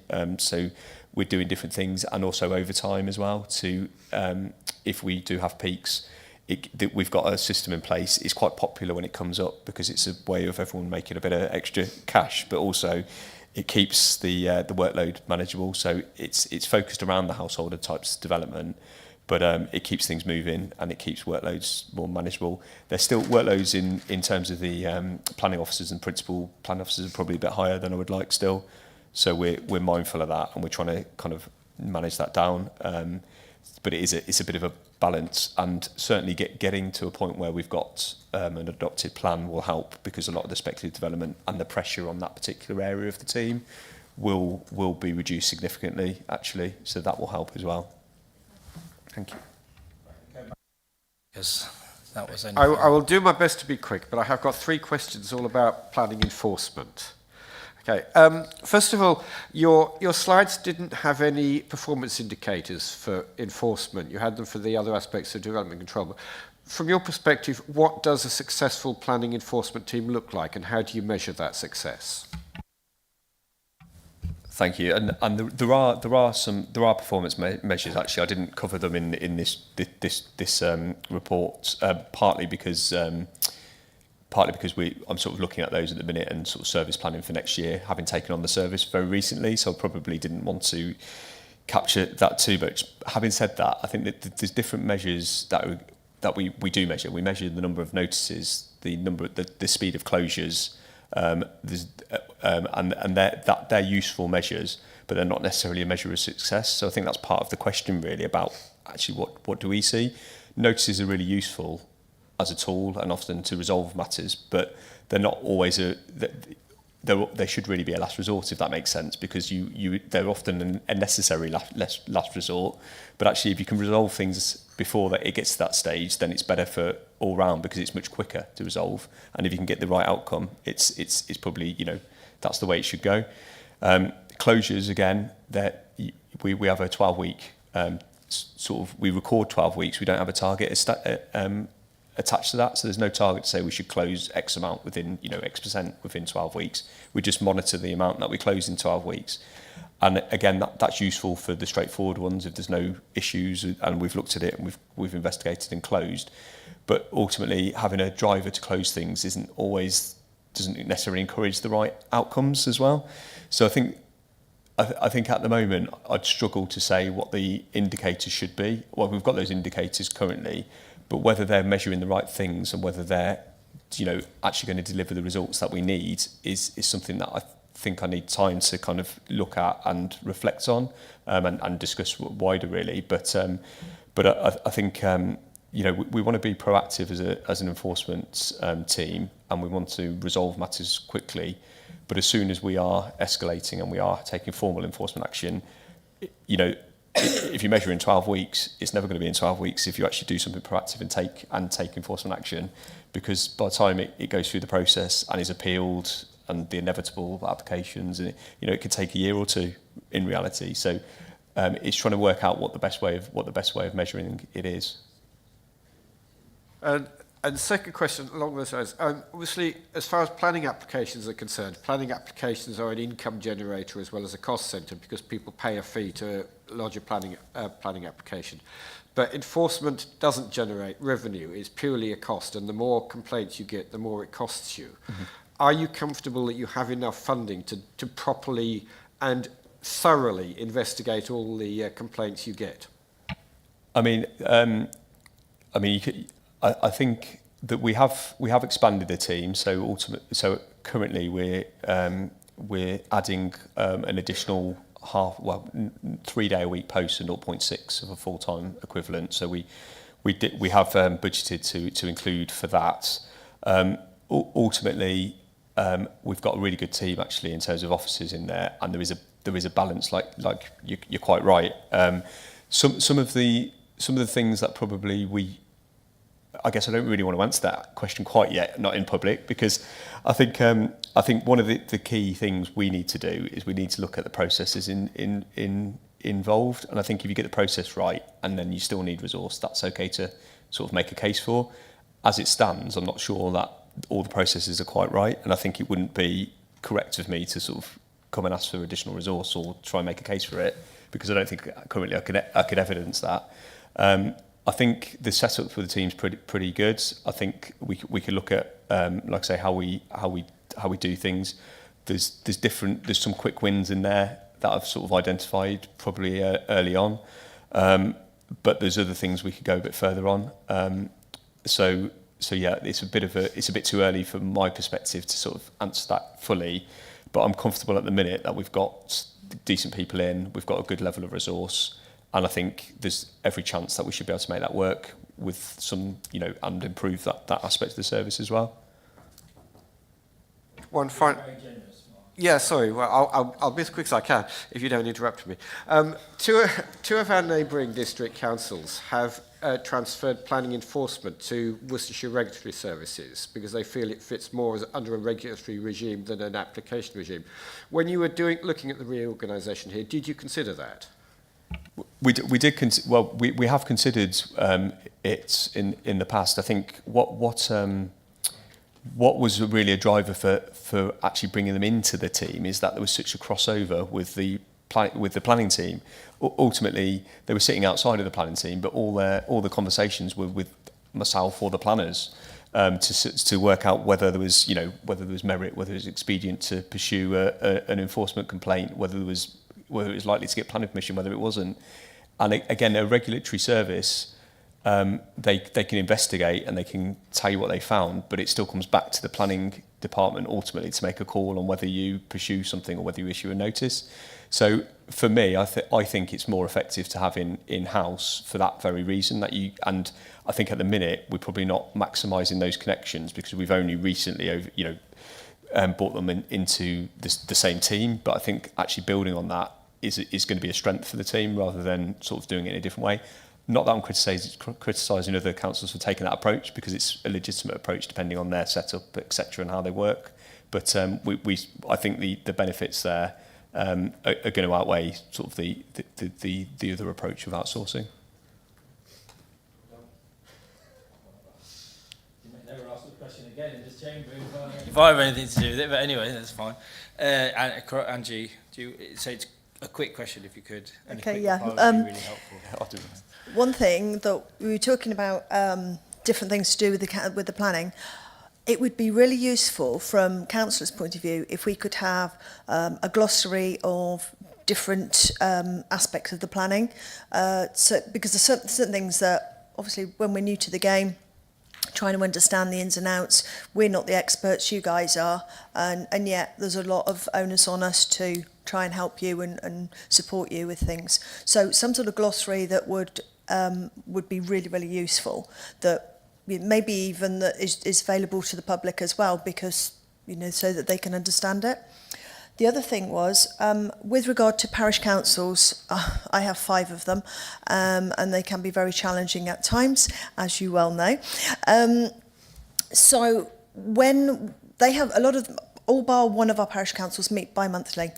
So it's putting the onus back onto them to report back to you on the consultation side of it in basically give it a quicker turnaround, because sometimes if your planning application, say, came in today and they're not meeting for another best part of 2 months, it's too long.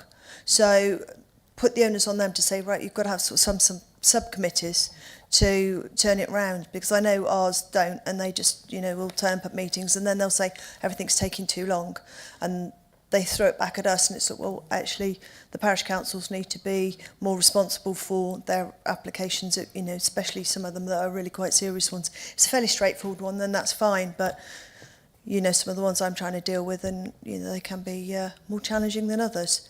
So maybe next month you've got them all coming here. Yeah. Is it the 6th, 8th? Yeah. 6, I think. Yeah.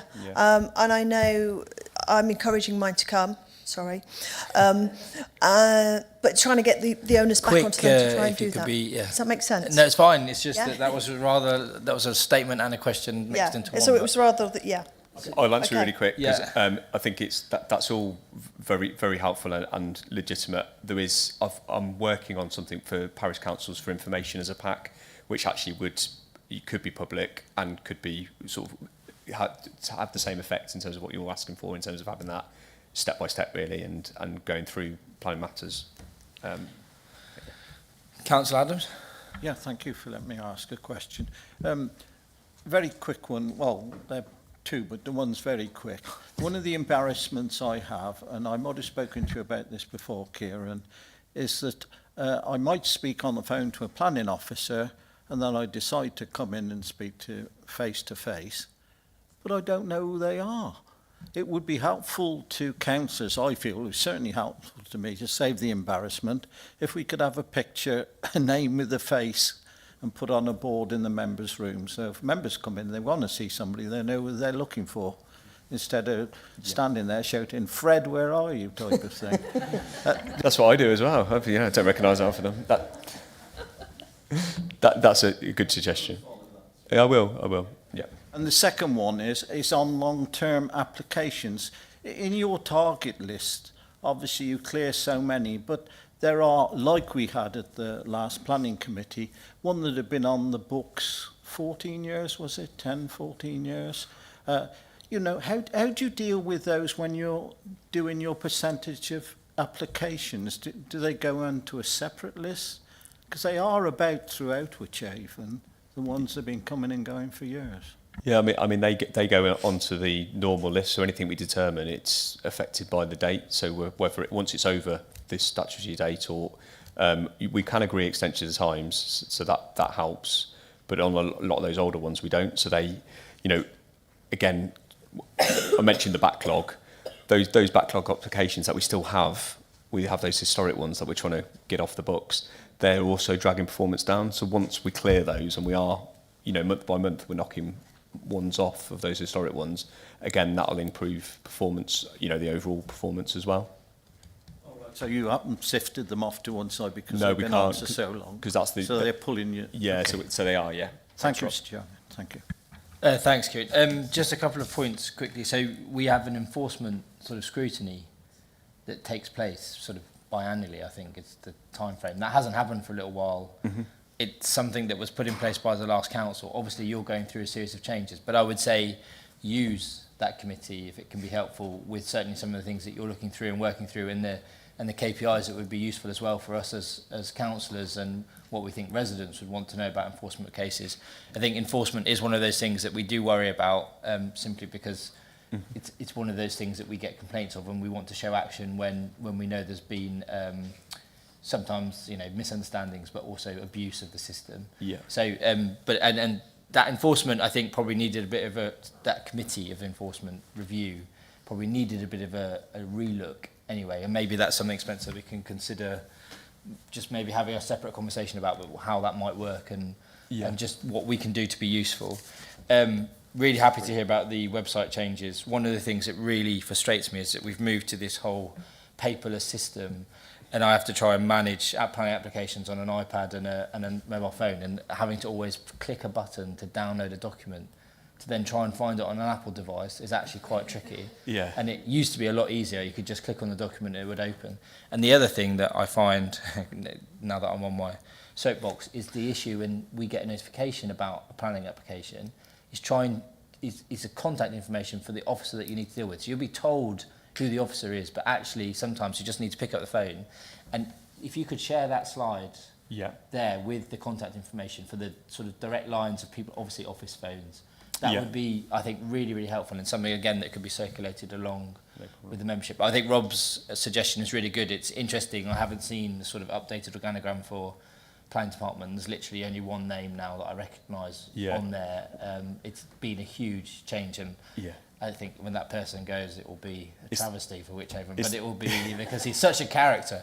But he's the only person that I recognise on that list. So it'd just be useful, I think, just for stop Rob going into planning and shouting Fred, which must be embarrassing for Yeah. everyone involved, but equally so that we know who Fred is and we can go straight up to That's the only person we don't have on the list as well. Yeah, but, exactly. But no, that makes a lot of great. sense. All Thank right. you. Thank you very much, Kieran. Thanks so much for your time. And I think we'd like to look at trying to do this on a sort of annual basis, so it will catch up with Spencer and Ian, but I really appreciate hanging around and giving that report. So thank you very much. So moving swiftly on to the We Are Wychavon report. Cherry, thank you very much. And Jane, sorry. So we've got the We Are Wychavon report. Are we happy if we cycle through? So Cherry, I don't know whether you want to speak to the report in anything in particular. No. Funny that. Kieran, you don't have to stay if you don't want to. You're welcome. You're discharged if you want to go. But if you were quickly, do we want to cycle through the place champion? The place champions basically. So, Mark, have you got any in particular questions that you? No. No. Okay. Councillor Crump. Very briefly, promise. Yeah, go on.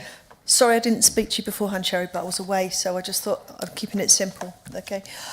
On A324, about the vaping young people campaign, we did the Democracy Day, not the last one, the previous one, and they did that. Their lecture was on it. It was Prince Henry's, wasn't it, that did it?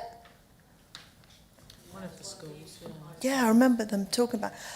Could we, or are we reporting back to Prince Henry's as well, to saying, you know, they were sort of a key factor in this being developed? I know it's a nationwide thing, but also it'd be nice for them to sort of give them a bit of a brownie point on it, and as it were.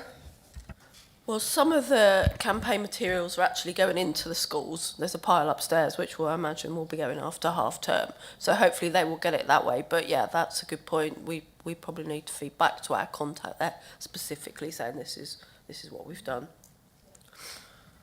Well, it just shows our Democracy Day. We listen as well in that sense, doesn't it? The youth clubs, so same page, A824. You say there's you're exploring other locations. What's your criteria for those locations?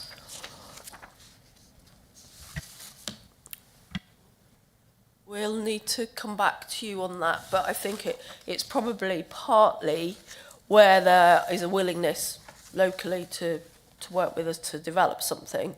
I imagine there's also something around economies of scale. So they're probably likely to be larger rural locations, but I'll get a fuller answer for you on that one.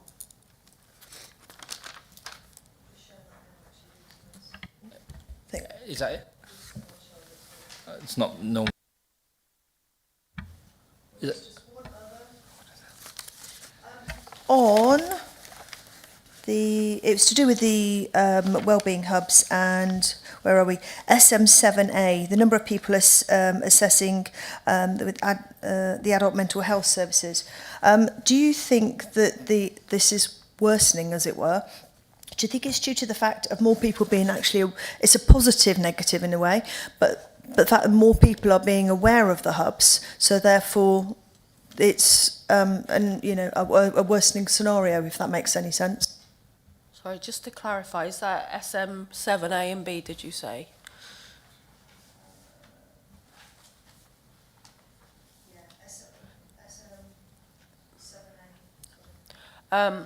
So they are not people accessing the health and wellbeing hubs that we support. They are people accessing the county-wide, I can never say it, what's commonly known as CAMS, but the Child and Adolescent Mental Health Service and the Adult Mental Health Service.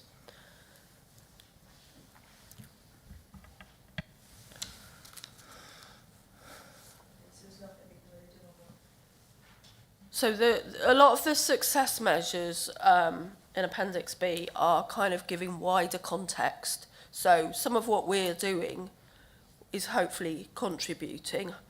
You would hope that our health and wellbeing hubs that we help support would be perhaps giving earlier intervention in less formal ways, which might end up in some people not accessing the formal services.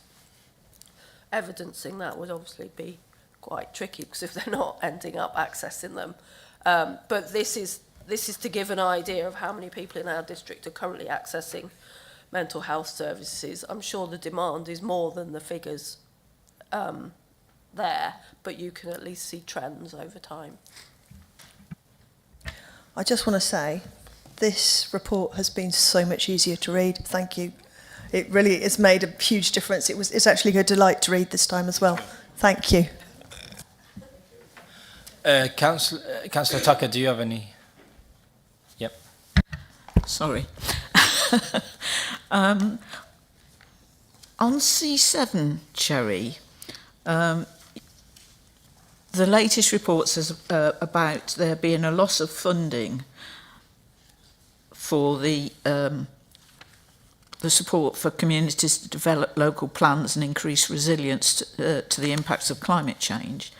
Does this loss of funding mean that it's not going to happen because it's still shown as being on track? No, what it means is perhaps we've not moved at the pace we might have done. So as the update says, we're working, and I think trying to pilot a common template across Worcestershire to use with parish councils. So at the moment, we are saying we're still on track with that promise. If we don't get that funding, we'll just deliver it in a different way.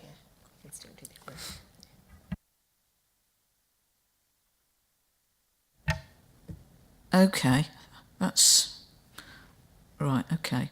And the other one, just a very brief one, on C8 below, the new bike hire schemes.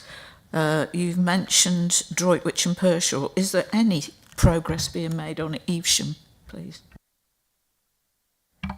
No, at the moment, I don't think. I think the priority is to try and get the schemes in Pershore and Droitwich, which I'm sure you're aware has taken a hell of a long time due to factors outside of our control.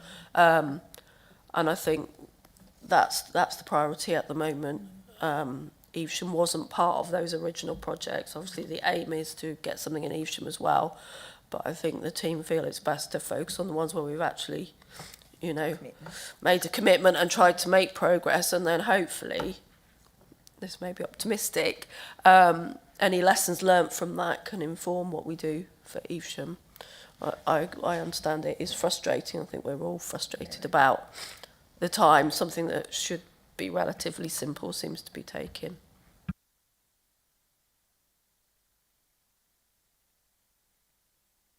Well, I think it would be remiss to ignore the resident survey, which is fantastic. I mean, the results of that are absolutely fantastic. So definitely want to note that. I think comparing the LGA's sort of average to ours is phenomenal. Well, we should be so proud of the services that we're providing here if that's the feedback that we're getting. So just from the chair's point of view, and just to say well done to the officers and brilliant. I hope that we're going to highlight that as loudly and as clearly as we possibly can to show how lucky people are to have a council that they feel so confident about and happy about. It was also, there's some really interesting things in there. It's good to hear, maybe not in Evesham so much, but that people are feeling safer in their locality and stuff like that. Because those are really, when people don't feel safe, it's a very difficult thing to get them to feel safe again. So I think that's brilliant that has improved and increased. But yeah, just to say, yeah, brilliant. That was such great reading, so I was really happy to do that. Don't have any particular questions on the report, but just to echo Angie's point, this is just so much better. We're just engaging with the report, I think, in a completely different way, which I really, really value. I mean, some of the stuff highlighted here, obviously, around the validation of planning, it shows sometimes the sort of, we're a bit behind what might be current business as usual type activity, but it's interesting to see that journey and where we're going, and it shows sometimes that we might see it as red, but actually today it's green, and how we engage with that. So very, very good. Thank you very much. I do have a question on the next report, so we're happy to move to the next item, which is the sort of additional promise that you want to add based on the fact that 3 promises have sort of come good. Has anyone got any comment on that report in particular? So my comment on that was, I think it's great that we replace promises and make sure that we continue to stretch ourselves. The question I had was on the, so we talk about bringing 30 houses back into, well, basically long-term empty homes back into use. But in the report that we've just received, we talk about in the last quarter, we brought 27 homes or something similar to that back into use, and 7 of those were a direct result of our intervention. Now, so my question is 30 really a big enough stretch goal, or is it really, are we really pushing ourselves for 30 when if we can deliver 7 in a quarter? Now I appreciate there'll be things that maybe there's work that's happened in the background to make that happen, but is it, could we be a bit more ambitious with that? I think this is what the housing team felt was achievable. I suspect, I don't know the detail behind it, but the 7 may have been quick wins, which were not particularly perhaps so difficult to do something about. And I imagine as time goes on, you kind of deal with the next level of... Yeah, and then you've got some really awkward ones. So the target comes from the housing team. And it may be we exceed it, but it may be actually some of those things are a lot harder than we think they're going to be. I guess there's also a factor of we don't know all of the empty homes that aren't in use in Wychavon. We know probably many of them, but we won't know all of them. Is that true or not? Yeah. Thank you, Chair. So we've got Anne-Marie now, who's our empty homes officer, and she's only been here, as you know, a short space of time. So she's starting to identify. She's done great stuff already. Brilliant, all of those homes. We don't. You're right. We absolutely don't know every single one, but we know a lot more than we did probably 12, 18 months ago. The other thing is, of course, these aren't our properties, and if these are starting to be in the more difficult and challenging box, it's then liaising with the owners who may not be near to the property, which generally they aren't, and to work with them using their funding and potentially grants from us with the charge on the property. So all of that can take quite a period of time. Yeah. So we'd like to think we can exceed it, but I think initially and we can take that question back to Jen anyway and to Anne-Marie, but we'd like to ensure that we're being realistic. It would be useful. I take the point about the 7 in the quarter. It would be useful to know just of that 30, are they the sticky ones or are they the quick wins? Because it would be a shame that if we've got this opportunity to add this new promise that we're not, and we've got Anne-Marie in place and she's obviously doing great guns, then could we stretch that a little bit more? Is there any other questions on that in particular point or report? Just based on what you were saying, Charlie, is there a specific timescale that you try and turn a property round? I know, for example, there's one in Cropthorne that's been empty for 6 months and it has been refurbed and everything, but it is still empty. This is what I've been told. And they were sort of asking, I was being asked, what's the turnaround on time on these types of properties? So I'm assuming there must be some sort of goals. Yeah, there is a actual definition for long-term empty.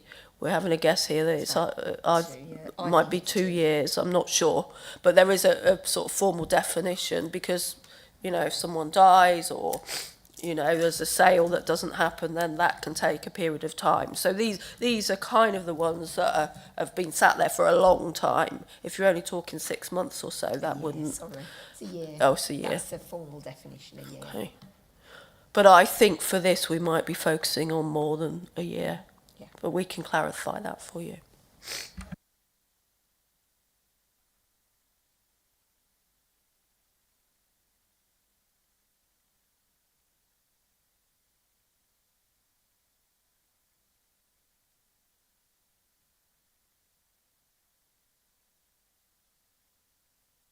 Yes, Chair, just subject to any comments, and clearly you can see from the budget scrutiny that there's been increases made, which is really good news from the budget scrutiny point of view.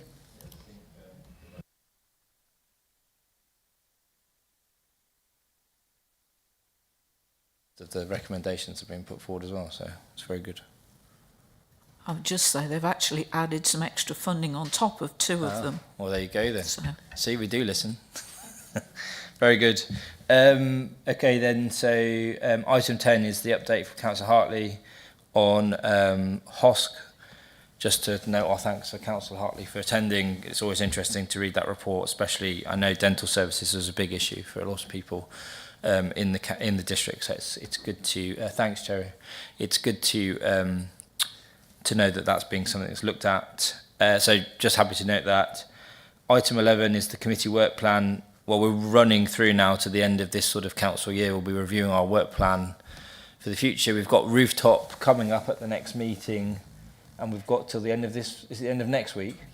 24th for questions. Please do submit questions because it, especially with rooftop, they're the authority that you know, many of our residents have access to, or they serve many of our residents. So please do put those questions forward. It was a useful process with platform housing, and so definitely want to make sure we do something similar with rooftop. Has anyone got any questions or comments on the work plan? Yes. Thank you, Chair. Just to say, you mentioned potentially in the future about asking the River Trust and the Environment Agency. I think that would be really good. Yeah, I don't know whether that's something we want to note now, or whether it's something to consider for the next sort of work plan, but I don't think we've got much left in our current work plan to fit that in with meetings, really. So it's definitely something to note, but I think it would be really good to bring those people in, definitely for future work plan. And then we've got the executive work plan. Any comments on? Yeah, sorry. Just, we were talking about having revs and benefits in as well. Yeah, so... Sorry, Jane. Yeah. I know you don't want to... No, through you, Chair. So we have a regular management board with revs and bens. So what I wanted to do was, first of all, just send the information that we get clearly just for Wychavon, because it's across the 3 councils. And then based on that, we can then decide at which point you want them to come in, because of it being the quarterly meeting, so I can pick that up with Spencer. That'd be great. Thank you. Anything on the executive board work plan? No? Okay. Then dates of the future meeting. So Wednesday the 9th of April, and I call the meeting closed. Thank you very much for your patience and your attention.